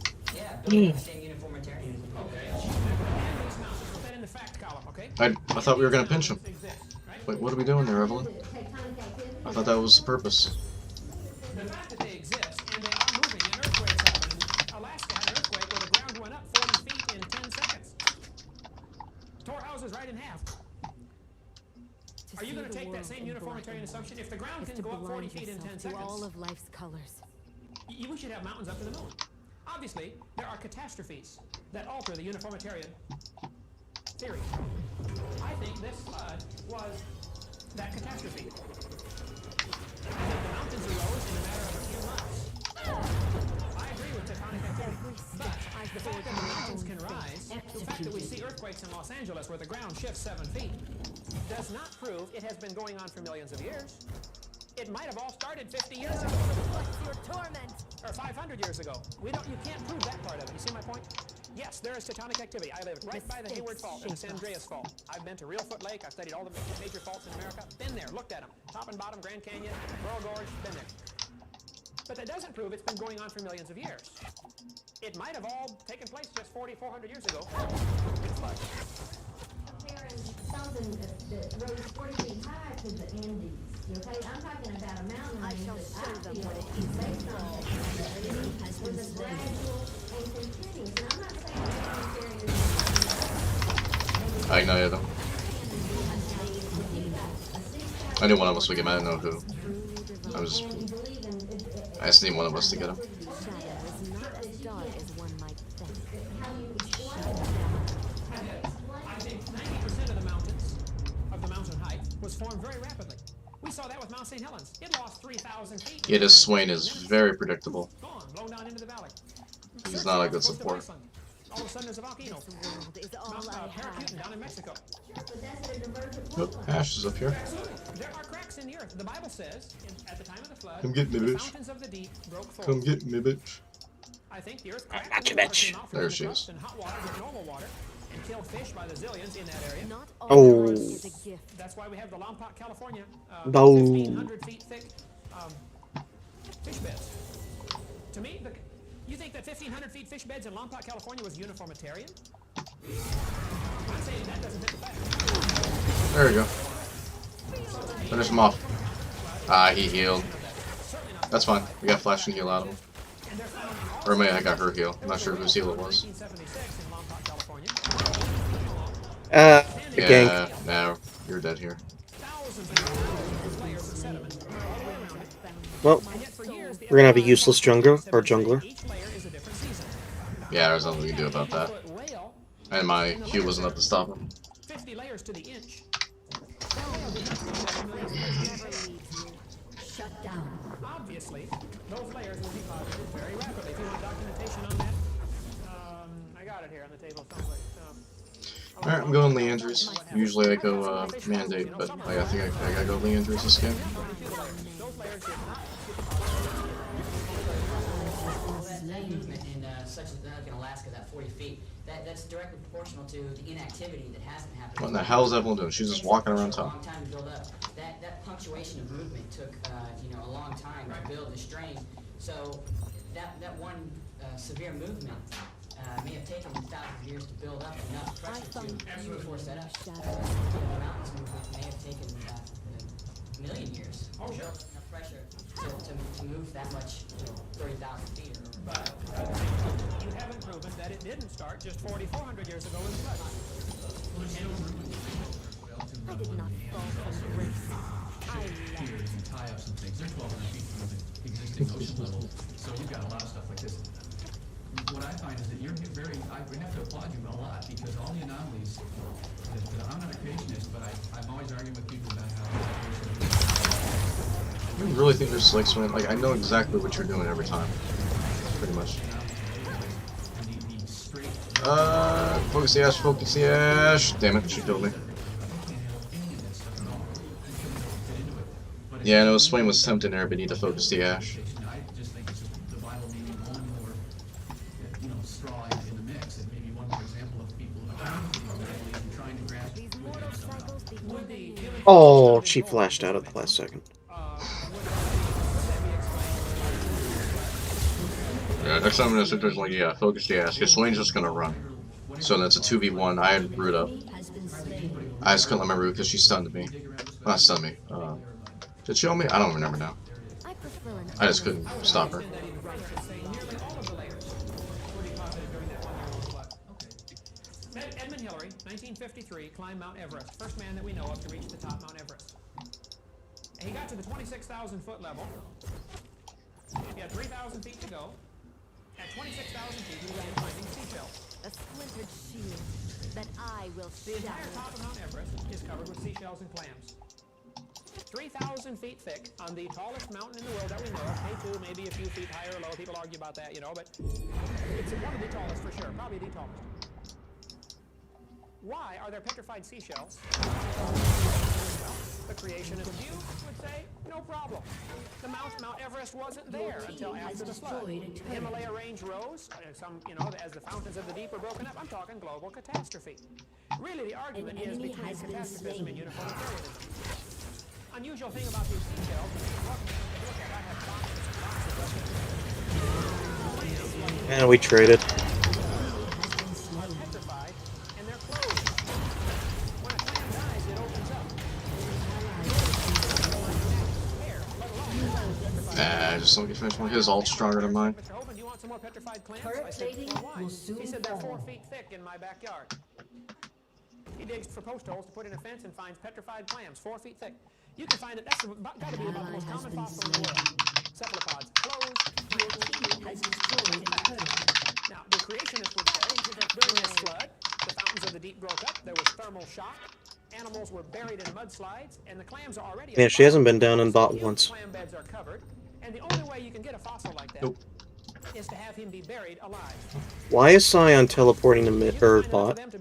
Yeah, that was a bad time to TP bot. And he's got barely any health. Maybe that was why.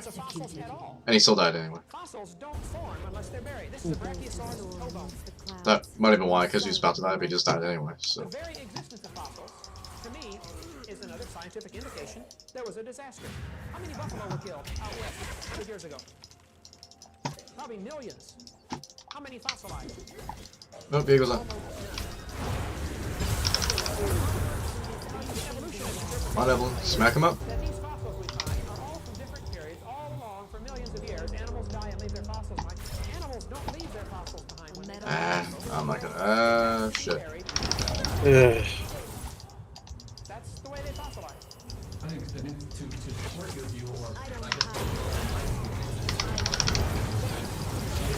Yeah, I die. You get the kill though. there's an interesting fossil that buffalo is An ally has been slain. trilobite that is preserved in stone mud, and its tracks are also preserved.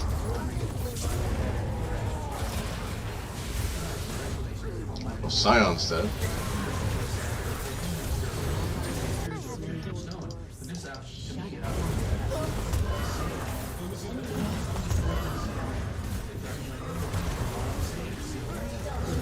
layers of stone that are essentially beach waves that are hardened and that are solid.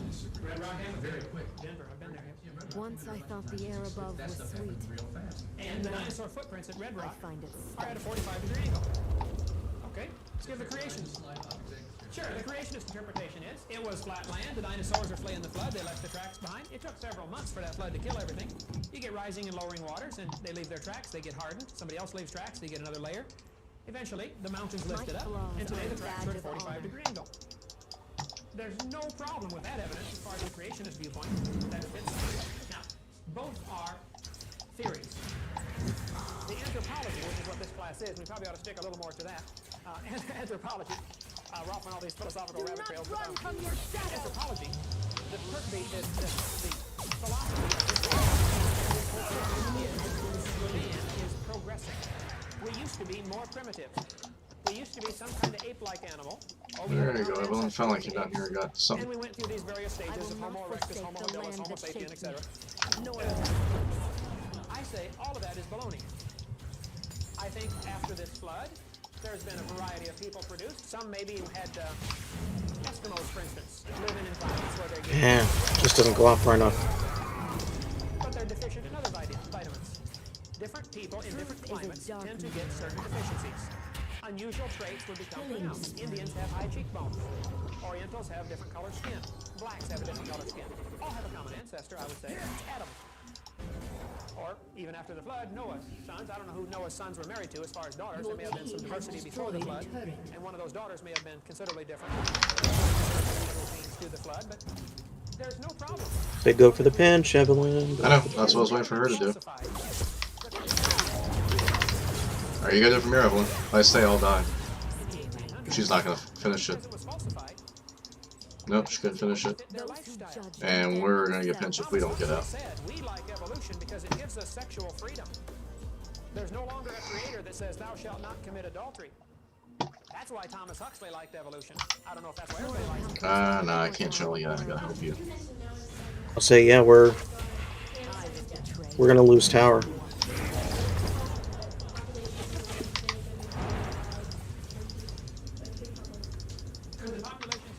I want to get my mythic. Once I get my mythic, it'll be better. We might be able to win this game still. Just tank behind Mundo and Scion. Just rely on them, and I'll just root. Yeah, and we're gonna need grievous wounds. Not for Ash, but for those, and I believe that as well. Come on, Evelyn. Yeah, this Evelyn's not doing jack shit. But it proves it could have happened. It doesn't falsify the biblical account. Is my point. Another whole subject we may want to discuss, and this last time I was here raised a no, that's not it.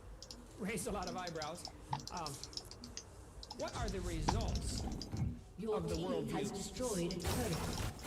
I think we could take the results of each worldview and show you there are some great differences. Go ahead and unload it all, bud. I don't want to tear those posters up. Some have taken the evolutionist worldview, and it has made them very concerned about the environment. They think man is My it. wings remember the wind. I'm going to use the expression man is God. But by that I mean man is responsible. We're the only ones who fix this world. If we don't fix it, it ain't going to be fixed.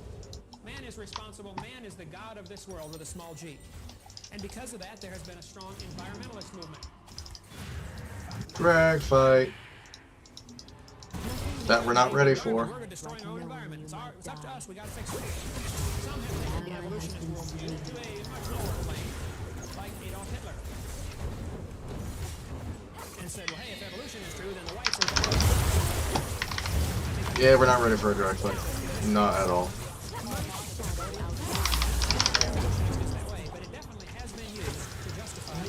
Yeah, no. Roosevelt was an evolutionist, and he thought the Indians were an inferior species, so it's perfectly acceptable to break treaties with the Indians because they're just savages. Joseph Stalin killed 60 million of his own people. Joseph Stalin believed very strongly in evolution.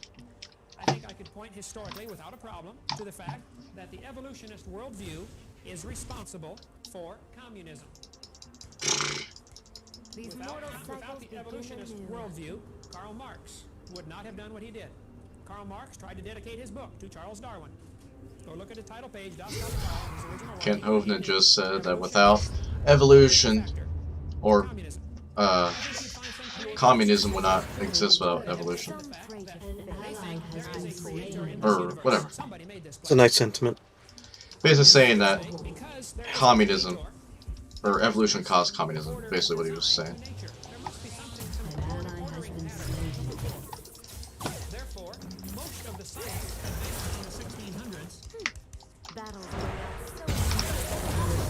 I'll do your job, Macaulay.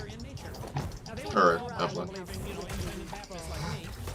Some were, a variety of religions, but they were a creationist of some stripe.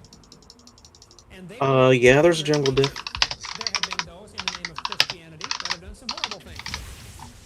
No question. They've said, well, Jews are useless because they crucified Christ.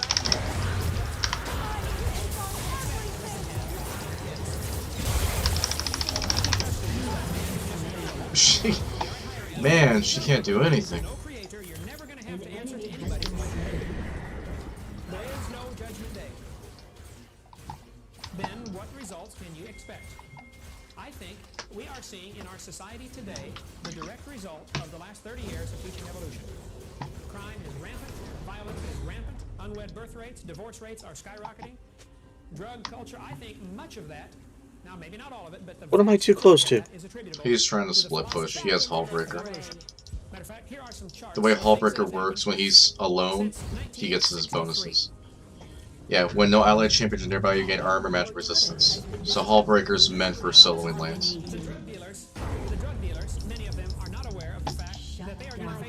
So I mean, as weird as it sounds, you actually are best to leave him alone.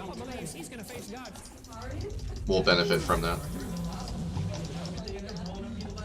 Oh, if he wants bot, then he can have it. No, that's literally what he's doing. That's how you play with Hullbreaker. You literally just split push. Alone. This is the chart, the graph of what has happened. Now, what's causing it? It's up to you to decide. You think about And now I'm getting fucking... crimes in America since 1963 over the population growth. It's up 544%. Nobody argues with that. Crime is bad. It's happening, and it's happening more now than it ever has before, as far as we know. In America, it has. Now he's gonna get jumped. I mean, you can try split pushing, it's just not gonna last for long. How you behave. All right, well, let's take up where we left off. I found a population chart for those of you that were But now the purpose of him split pushing like this is he's running Hullbreaker, which does extra damage to towers. So even if he dies like that, he almost got tower out of it. That's the whole idea. Once I had the evidence is that now I have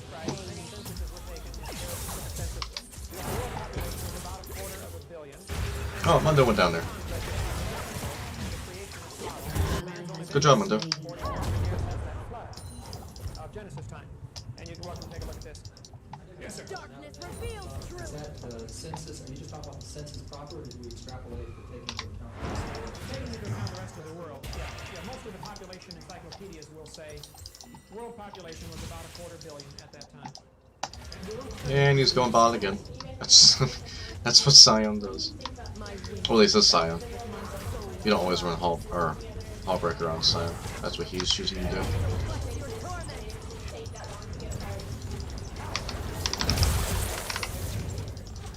Okay, two questions. What about Pangea? What about the Indians? I gotta write this down because my memory is real short.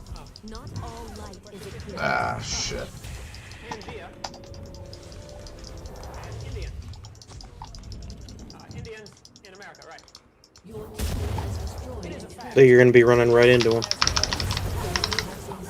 Yeah, I figured so. Plates called fault lines. That will put in That's why I got out of there. as plates they are moving. Because now they're chasing after me. Now, does that prove it has always been moving for millions of years? There goes Or Scion. it have just started moving 4,400 years ago at the worldwide flood? Could have been either way. Doing what you do with Hullbreaker. Ellie, his didn't care. He's just getting towers.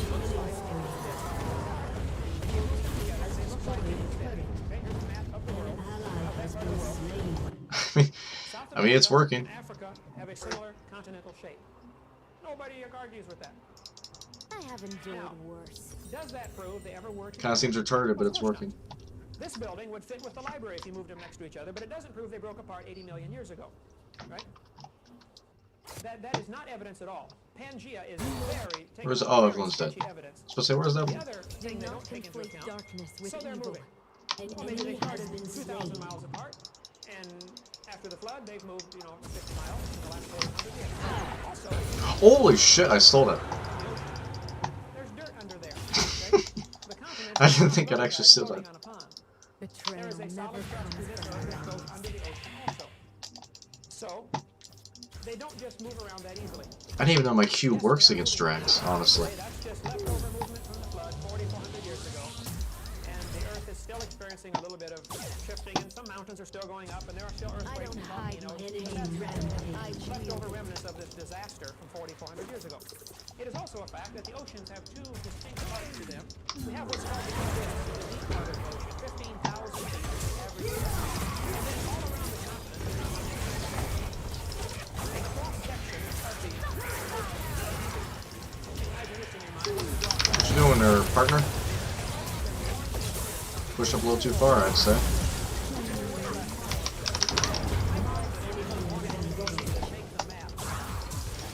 And said, now these contours you have... Yeah. And the lady in charge said, well, we've explored less than one. Where the hell are you going, Evelyn? 99% of that is guesswork. But let's assume it's reasonable. Oh, she's trying to get a collie, but she's gonna die in the process. Yep. The ocean, here's the continent, then there's a continental shelf. Nah, fuck it. It's your fault. This area is called the continental Dum-dum. shelf right here, where the water is less than 1,000 feet deep. Most people say less than 1,000 feet is considered continental shelf. Then you have the continental rise down to the abyss, where it's 15,000. If you lower the ocean,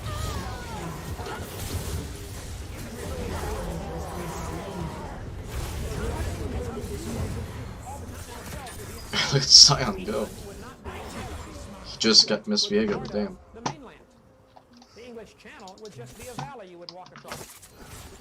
Actually, if the oceans were lowered by just 1,000 feet, the Indians could walk across from either side. They could walk across Iceland and Greenland and Canada would all be by lowering the ocean. So, here's the creation of Get him, Mundo. Get him. Back to my timeline. Back into the fray. 4,000 years ago, Get him. BC, Get him. the creation. Get him. 1,500 years later, the flood.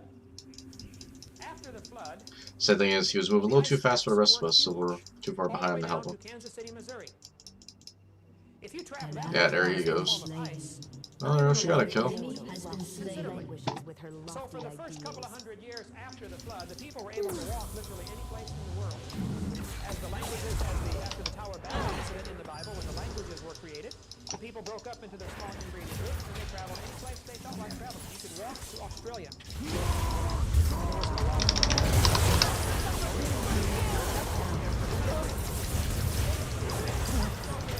The people dispersed around the world, herded to America, and then as the melting ice caps caused the water to rise, Oh, my root missed him. Damn it. it says in the days of Peleg, the earth was divided. Damn, he got a double.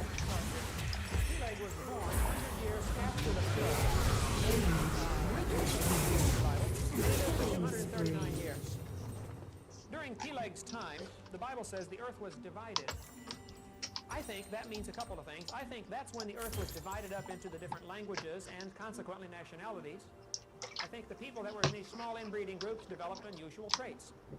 Black skin might have been a mutation, or white skin might have been a mutation that took hold. When the population is small, a mutation can catch on quickly.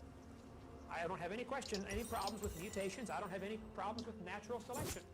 Natural selection works, I have but enjoyed it doesn't prove evolution. It might prove creation. Natural selection is not evidence for either side of this argument. It has nothing to do with the argument. After the Ken flood, Hovden just said that population began to natural spread out. selection might prove They could creation. come over to America or any place they felt like, and they Interesting. deeper and deeper and deeper. Maybe for a 400 or 500 year span, Shattered the ice soul. caps were advancing and increasing, maybe for 1,000 years. During that time, cities were being built, and consequently maybe that's why they have unusual features underwater. So if we all push and rally behind Mundo and Scion, we might be able to do something.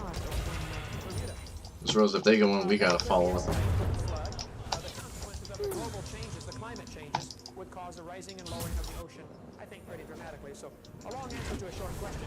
The creationists would say the continent shelf is exposed. And that's why we have underwater erosional features like Grand Canyon. Of course he's gonna fucking all.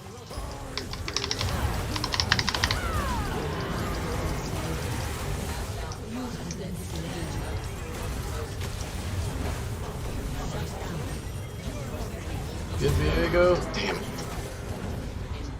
Oh, those two would get Viego. Are you serious? Specific area, and when they're put together, there's rocks that are found nowhere else. I would argue that they're not found anywhere else. Nearly every type of fossil is found nearly every place. Dinosaurs, camels have been found near the North Pole. Now you can look at that two different ways. The North Pole used to be at the equator and the Earth has tipped, or the North Pole has moved, continental drift. Or the world was perfect before the flood and camels lived at the North Pole. Or the flood lasting a year could have floated the dead carcasses anywhere, any place in the world. So the fact that there are similar fossils found on both continents does not disprove the creation model. It might prove there was a flood 4,400 years ago. What are you doing? Evelyn, you already gave yourself away.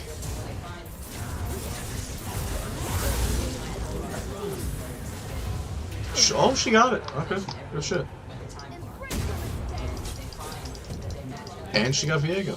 They match up Alright. almost exactly on the two coasts when they put them together. The stones that they find are, I don't know how to put it. Yeah, he's right. The archaeological evidence is very extensive. on I will this. not forsake It's the not land based that on shaped me, genetic nor the Ah, shit.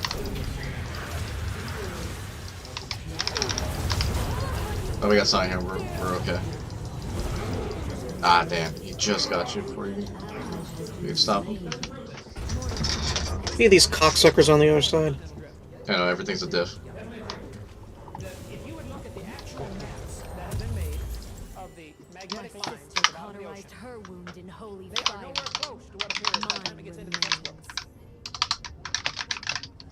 That's the point. It's only 1% explored. It could be that the mid-Atlantic ridge is is one of the rips where the fountains of the deep broke up. The earth ripped open right there. The rocks would be twisted all sorts of different directions. I've seen this, the evidence for this. I shall show them what it is to fall. The University of Take Baron home, boys. Take Baron home, boys. Channel. He's written many papers for the government. They didn't channel. Nope, they're not. Magnetic field. God damn it. If they die, I mean, that's a waste of Baron. Usually you should channel after Baron. Earth's magnetic field has become a Secure Baron. He says for several reasons. Number one, the Earth's magnetic field is declining. It is getting weaker and weaker. This world can't be more than 25,000 years old, Thomas Barnes says. Because 25,000 years ago, the magnetic field would have been so strong that it heat generated. It was his evidence in magnetism and especially studying the lines at the bottom of the ocean. Thomas G. Barnes still lives in El Paso. And that Yeah, was they- not good. They pulled you right in. He says based on, of course, Well, we got Mundo and Simon trying to split push, so we just gotta hold mid, I guess, for now. based on what we observed today, since Gauss and those fellows, measured the magnetic strength of the Earth, it is declining. That's all thanks to the half-life of 330 years of our magnetic field.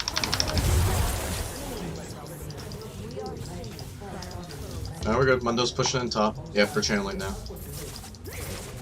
They have no choice but to. As they drag their thing down there and get the magnetic fluctuation. Compare that. The textbook has nice, neat lines, 40 million. It's nowhere close. Every step It is I catastrophic. forward. God damn it, stop running. Eve. I can assure you that actual data, if you can get the actual reading of the maps, God damn it, Evelyn. What the hell are you doing?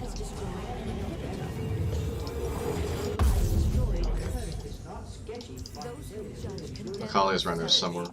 Or she was, at least. Bridge is one of the rips. Fountains of the deep broke up. Things flipped over. Rocks were flipped every which direction. And from it is spreading. Now they watched the lasers. Mundo's still. Oh no, he's dead now. He was still going there for quite some time. After 8 years, Be careful, they're gonna come to you next. I wouldn't go in the base. I find it stifling. entropy again.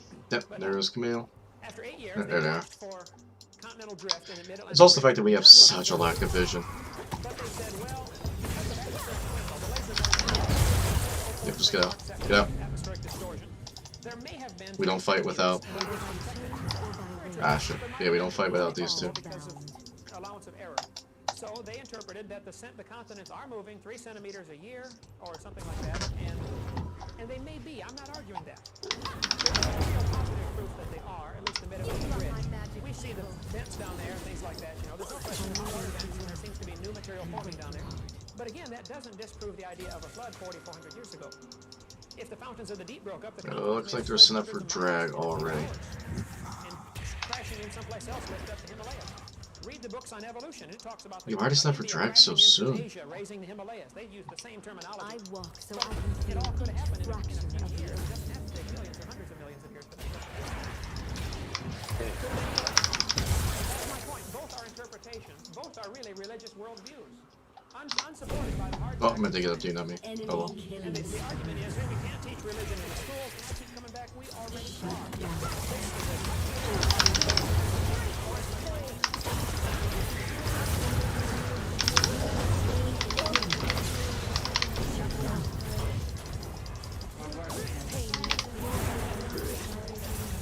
No, don't change, don't change. Get drag. Get drag, what's up?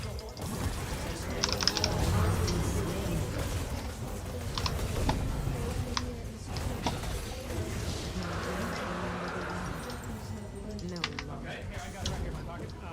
Okay, I'm telling you, in the books, and what we're teaching to our kids in school is billions of years ago. Evolution is presented as if, as if it is a force that governs the universe. And sometimes it's even capitalized, capital E, evolution, Only like it is a death god. can Look, break my I bet I can bones. find it in the Has where the word destroyed evolution is the capitalized. an immortal. Evolution is the driving force. Somehow we turned this game around. Put that thought in mind, and I think you'll say, wow, that's Puss. Just all puss. Just all puss. Hey, just all push. did we go? We're on a nexus. Why did we go We rally behind simple life form It's These two? blind yourself to all I got my that ult. comes. Oh, mother. No, this is fine. Keep going, because we'll slowly pick them off. I went in and ulted. Ah, damn. Bash got both of us. Alright, that's 3 down. Mundo's still alive. Right there's Akali. I'll watch out for Swain. Yep, there you go. Ugh.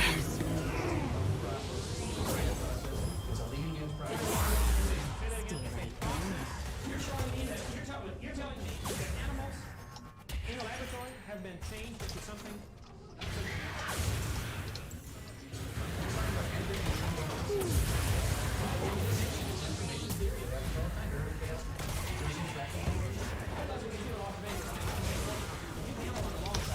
Look at Mundo go.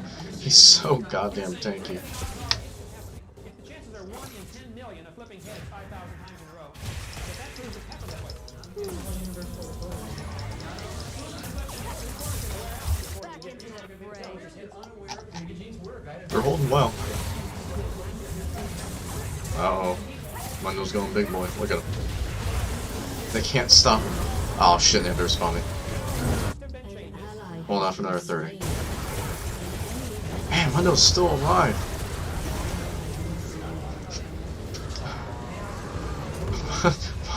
Mundo tanked all of that. Starting from simple to the complex.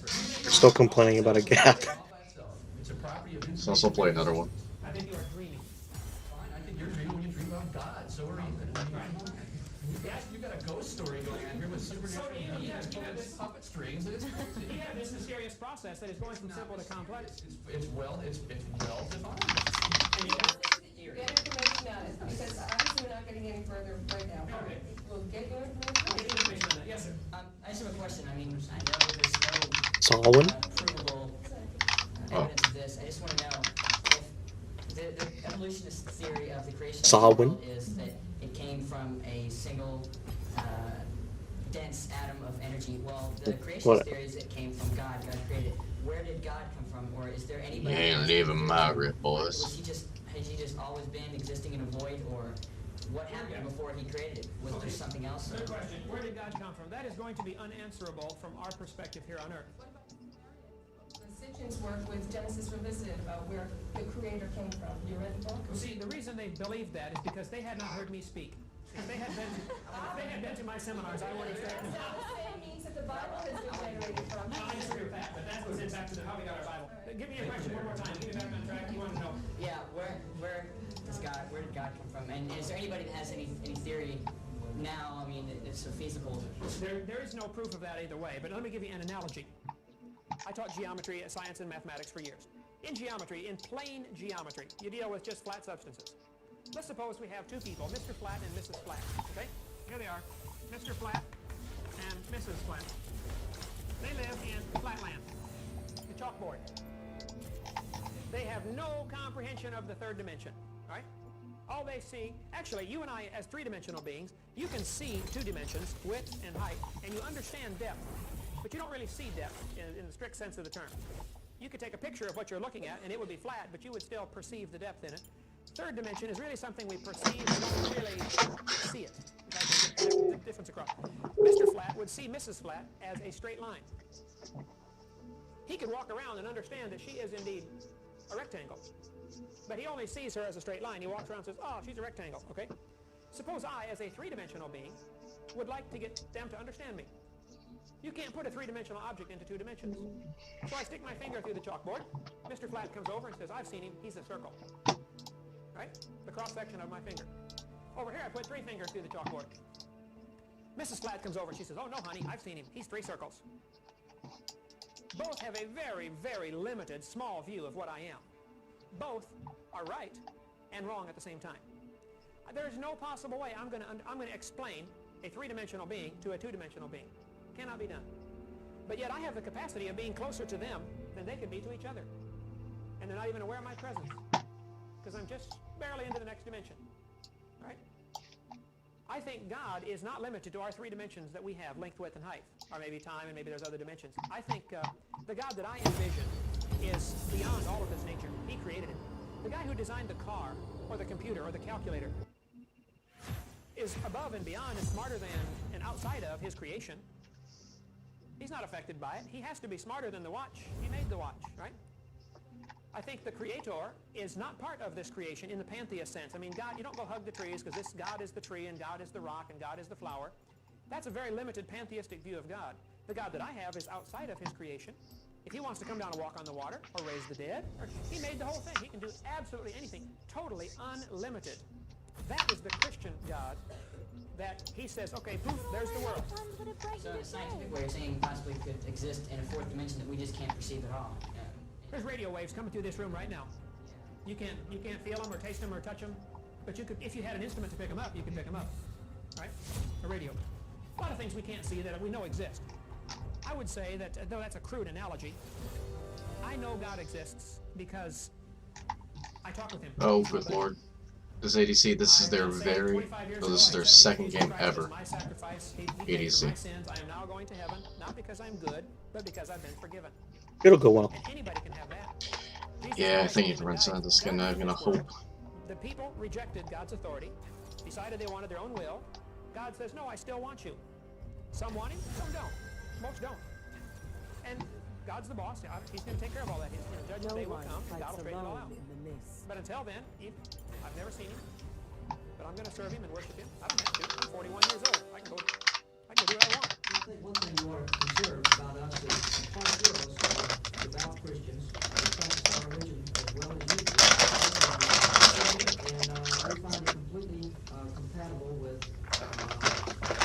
evolution that we're talking about right now. You seem to keep insisting that this is not the case, that because we are espousing evolution, that we are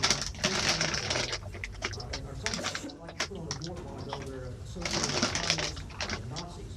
Now, I think you're being misleading about us in that respect. In a sense, you're insulting us, and I think you ought to be careful about that in future talks to a group like this. Okay. No, I'm open for any suggestions. I want to help. You're coming across as being a little self-righteous, and really, you're really turning me off about creation's viewpoint. It's really not I can handle myself. That's true. I can handle this Good guy. observation. Each of these philosophies of life has a lot of baggage to it. If this is true, there's Oh. He wants to go top.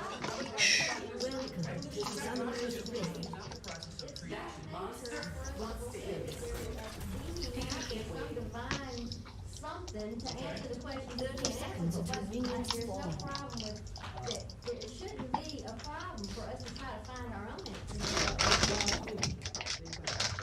That's a way of looking at it. You believe God started with the matter, God supplied the energy, and God supplied the matter, and God started. I don't really have a theory about that, but I think that's a reasonable thing. Yeah. This, then, is teaching that God uses millions of years of suffering, misfits, death. He has no idea what he really wants. There's billions of blind alleys, dead ends, species evolve, can't compete, they die out. Tooth and claw, struggle for life. You can do whatever he wants.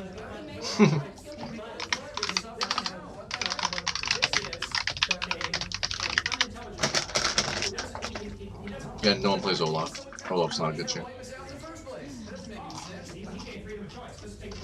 Yeah, I just wanted to say that at that point in time, when you say that, are you not imposing your three-dimensional worldview on God that exists in more dimensions? When you say that God doesn't know what He wants, and God makes himself and makes people die, aren't you imposing your limited sense of what God is on the reality of God? No, I'm saying, to me, the evolutionist worldview is if they say God did this, then God is true one. Well, you're telling us that I'm looking for you for all the burn. That seems pretty cool to me.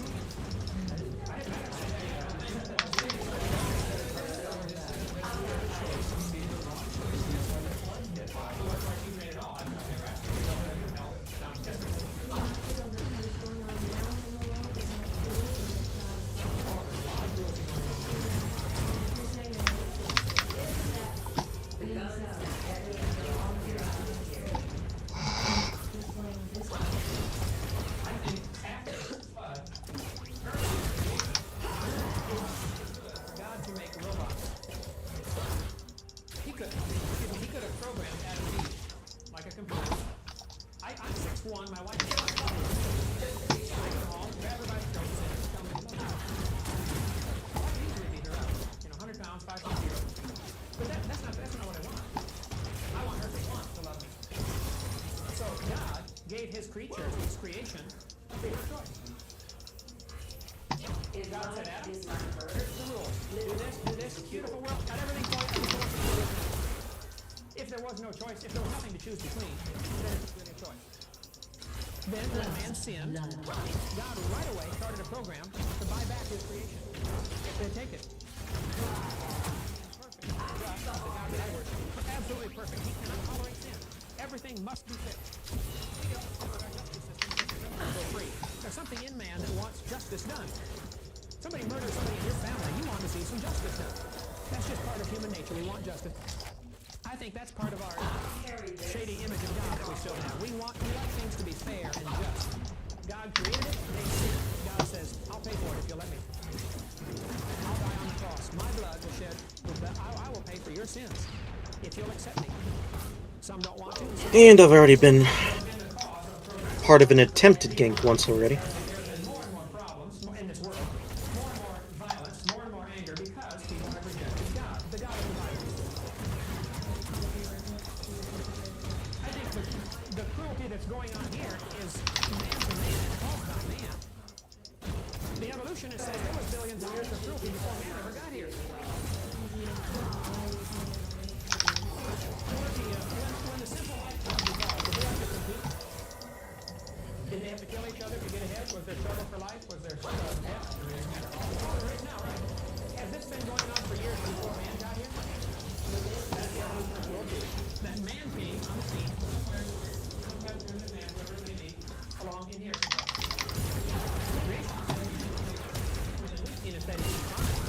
God is going to intervene. He's going to fix it. You mentioned the creation as tigers were not meat eaters. Absolutely. The Bible teaches before the flood, everything was vegetarian.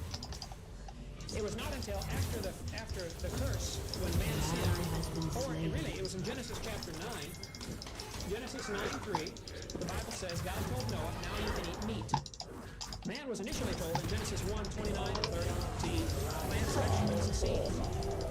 Vegetarian diet. Under the pre-flood world, there's a people today live fine on vegetarians do just fine today. But everything was designed to be vegetarian, including all the animals. And it was maybe because of the climate changes or maybe because of atmospheric conditions that they became carnivorous.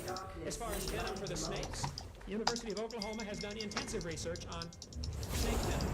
Oklahoma has plenty of rattlesnakes. Oh, that wasn't wanting to do drag yet. Or, that's fine. That's okay.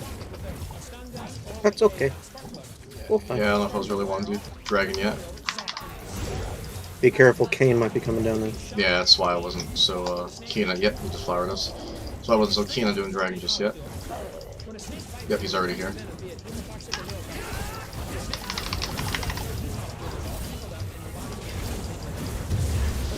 I mean, we got it. So I guess that's something.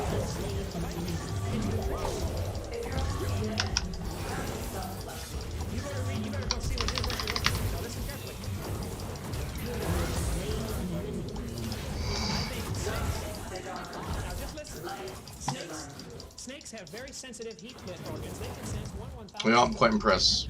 We didn't die throughout that, and I managed to get a double, and we got direct. I'm proud of my boys. How did we get poisonous snakes? What's the evolutionist interpretation? This came about by blind chance? You know the complex mechanism of a poisonous snake?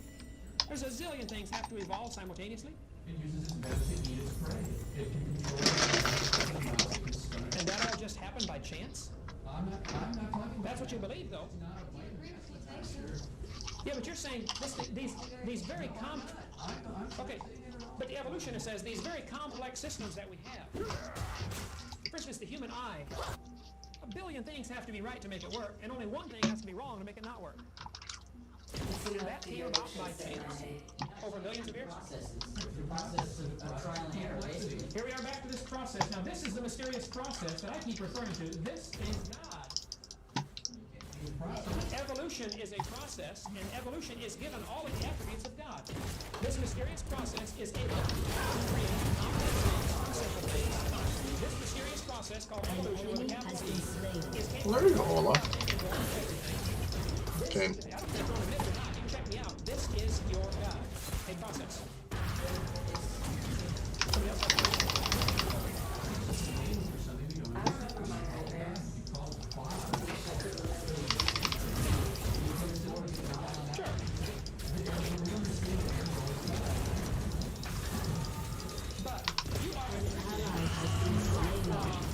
Or she roams top.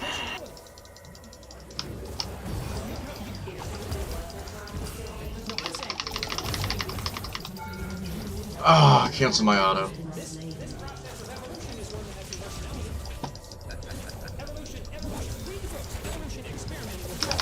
Did ping that she was missing. The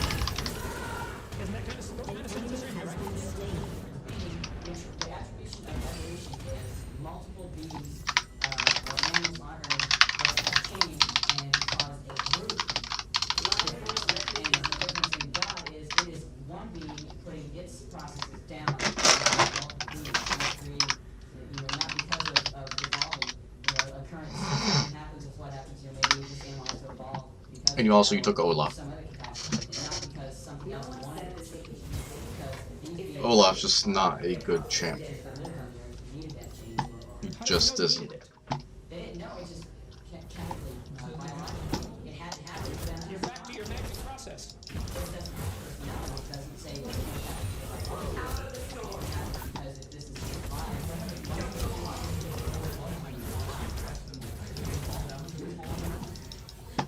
Nobody understands what gravity is. I mean, I taught physics. We know, the velocity is different objects based on what planet they're on and all that stuff. But everybody knows what gravity is. How does the Earth know where its chalk is? I didn't mean to put end space out, but no. I'm literally building a tank killing build. So I'm going Kraken Slayer. True damage. That's what I'm doing. Critical strike and true damage. It's known for slaying tanks. That's what my build is. Okay, now let's take that same analogy. For those who say God is cruel by killing the infants on the earth. That's the same. Now just follow this through. Suppose that God knows that is full of diseases, including I don't think that's how you spell defensively, but I'm not. practices with things that they were doing. Incest and homosexuality things. Like you're a retard. Play defensively. Defensively. Kill the whole population for their own good and for your good, so this disease is wiped out off the earth. Then the guy's a smart guy. He's a smart guy. See, there's your ping. It's like me pulling weeds out of my flower garden. Wait. Let's not say God created the diseases. Some of the diseases come from the rain and chemicals. I honestly kind of doubt that. You're Olaf. It's no big deal. It's like a cold. But when Whoa. sailors have sex with sheep on board ships, Go up this way. that's how the disease got started. So I can meet you there. Is that God's fault? There we go. No, the smart, Alright, I'm gonna go back bot. all-wise, all-powerful creator. Not Thank you, Mama. he gave the book, the Bible, says not to Yep, simple stuff like that will save lives. go bad. They did, and things went bad.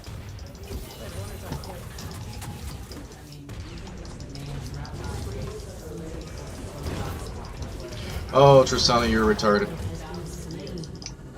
Why are you jumping on that?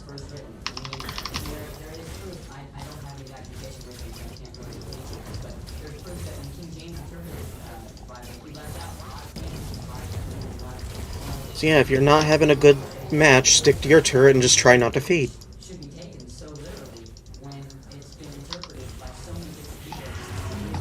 And maybe these monks that copied it down changed it. Oh, she was one tap. Okay, we're opening up a whole new subject of against the That's disappointing. infallible, inspired, preserved Word of God. I think That was very disappointing. it's a fascinating discussion, but that would draw us way off of our main subject of creation evolution. Yes, I think God is not only capable of making His world, He's capable of preserving His Word for us, so that we have it today. And I disagree that it's been translated thousands of times. I think the priests that were in charge of keeping the texts were very, very cautious. They would make a copy, and then they would have 5 other people count the words. They counted backwards and forwards. It had to be an exact copy or it was destroyed. And so eventually the original manuscript was worn out from use, and they would certify some of these copies as exact copies. They counted the letters, they counted the words. These guys, that was a very serious job. They would take Warwick's 3-0, so that's good. and start fresh before they wrote the word God. Why are you engaging like this, Tristana? Nuts. Furniture. There we go. Finally made a proper engagement. Man, this Triss is doing some odd engages. I think it's good. The original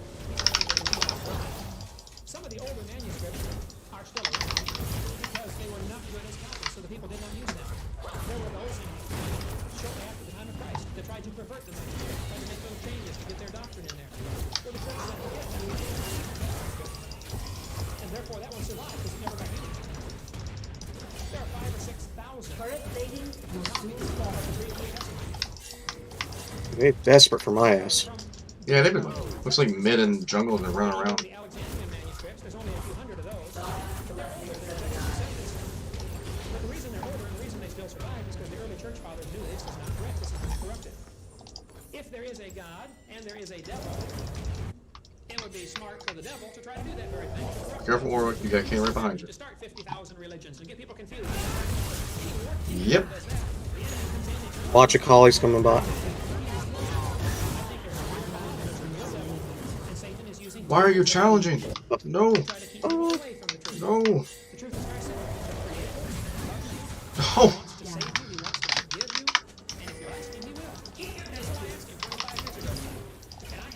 That it happened because there has been a great change in my life that could not have happened just by deciding to turn over a new leaf. I can drink all the alcohol I want. I'm 41. And I do. I drink all I want. I don't want any. Good Never all. had a drop in my life. Never going to. To me, I really want to please my Creator as I understand His Word. I read the Bible actively and avidly. I memorize large portions of it. I want to do what He says. I've seen the results in my life. I've seen the results in millions of other people's lives. It's not that I'm better than anybody. I'm a wicked, vile sinner.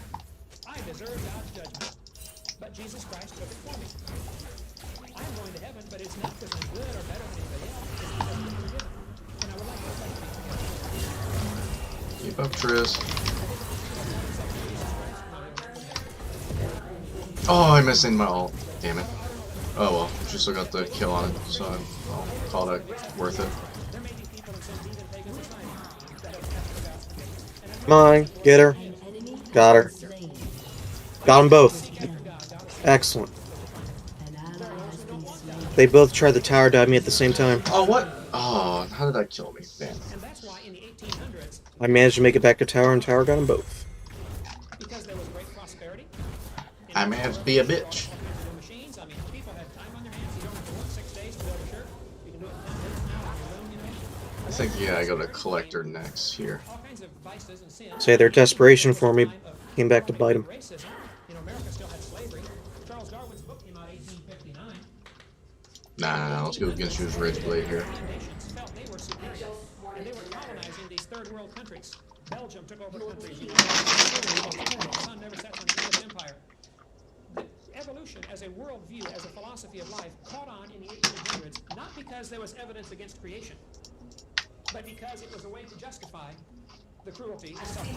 Oh, you're fucking retarded, Warwick. The theory of evolution to justify their business practices. Standard Oil became a monopoly. Wipe out the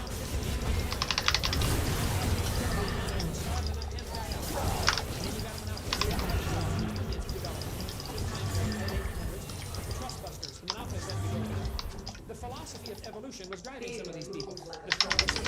Jerk. I'm sorry, Warwick. They're taking enough, and there's 3 of us, so we'll be fine.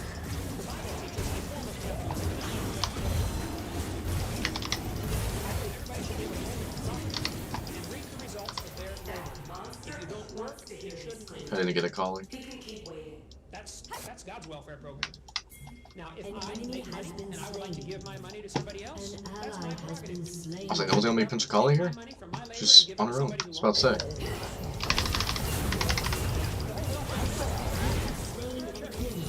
was about to say we're retarded if we don't pinch her. The idea of the philosophy of evolution is a motivating factor for the 1800s. You're not going to pretend that the historical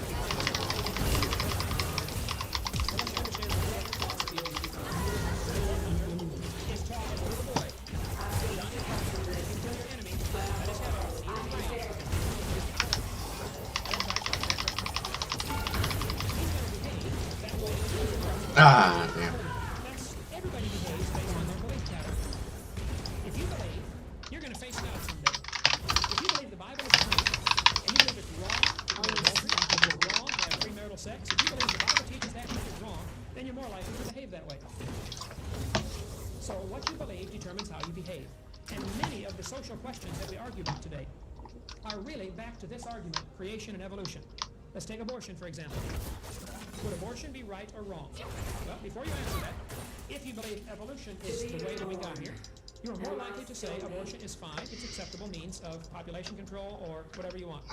If you believe there's a creator and a God who creates and gives life, then abortion is obviously wrong. So the abortion question is really split down the same lines as the creation-evolution question. So is euthanasia, so is mercy killing.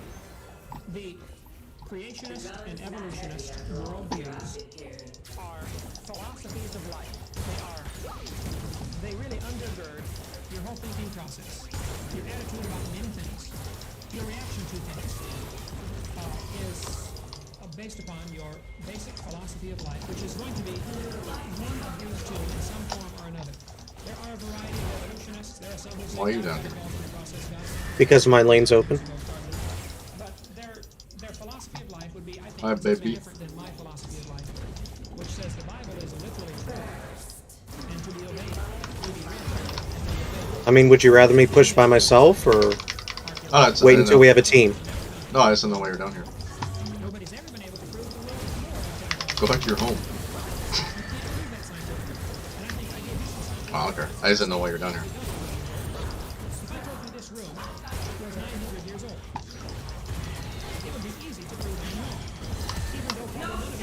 Bam!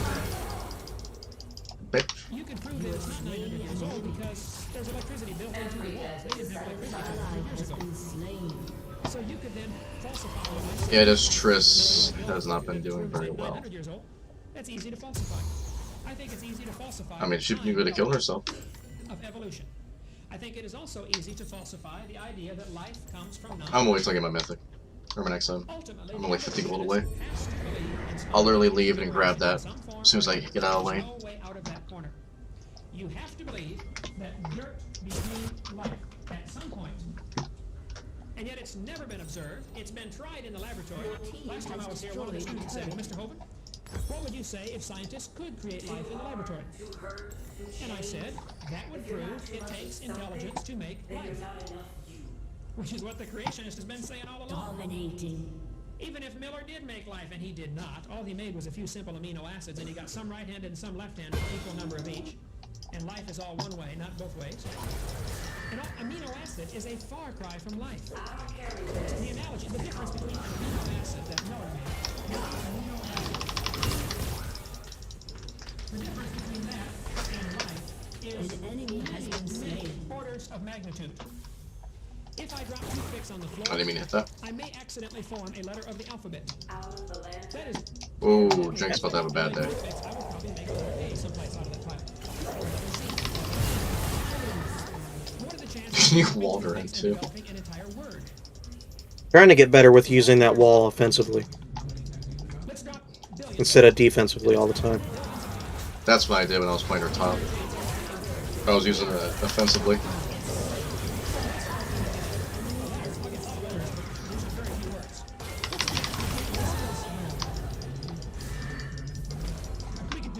We can calculate that mathematically. Okay? Now, what's the chances of randomly producing Webster's dictionary? The more complex you get, the less the chance becomes. Oh, they surrendered. Many folks have calculated the mathematical probability of evolution happening as zero. On very simple words, there's a process of natural selection whereby all these simple words reproduce themselves, and the ones that don't create anything don't reproduce and don't survive. Yeah, but now you got a mysterious outside. Still only getting process this. acting on it. It's not mysterious. It's proven. You admitted to that. You admitted that. Oh shit, I did most damage. Oh yeah. I did 11,000. B plus. I got an A plus. All the toothpicks dissolved into nothingness, except the only ones that were there in the letters began to reproduce themselves. But the standards are high to get an S in mid. Seems like it. Alright. Yeah, I probably should stop. I'd like to keep playing, but I probably should stop. And mutated. So what you're saying is you're talking about complete randomness, and evolution has nothing to do with complete randomness. You're talking about selection, which you admit.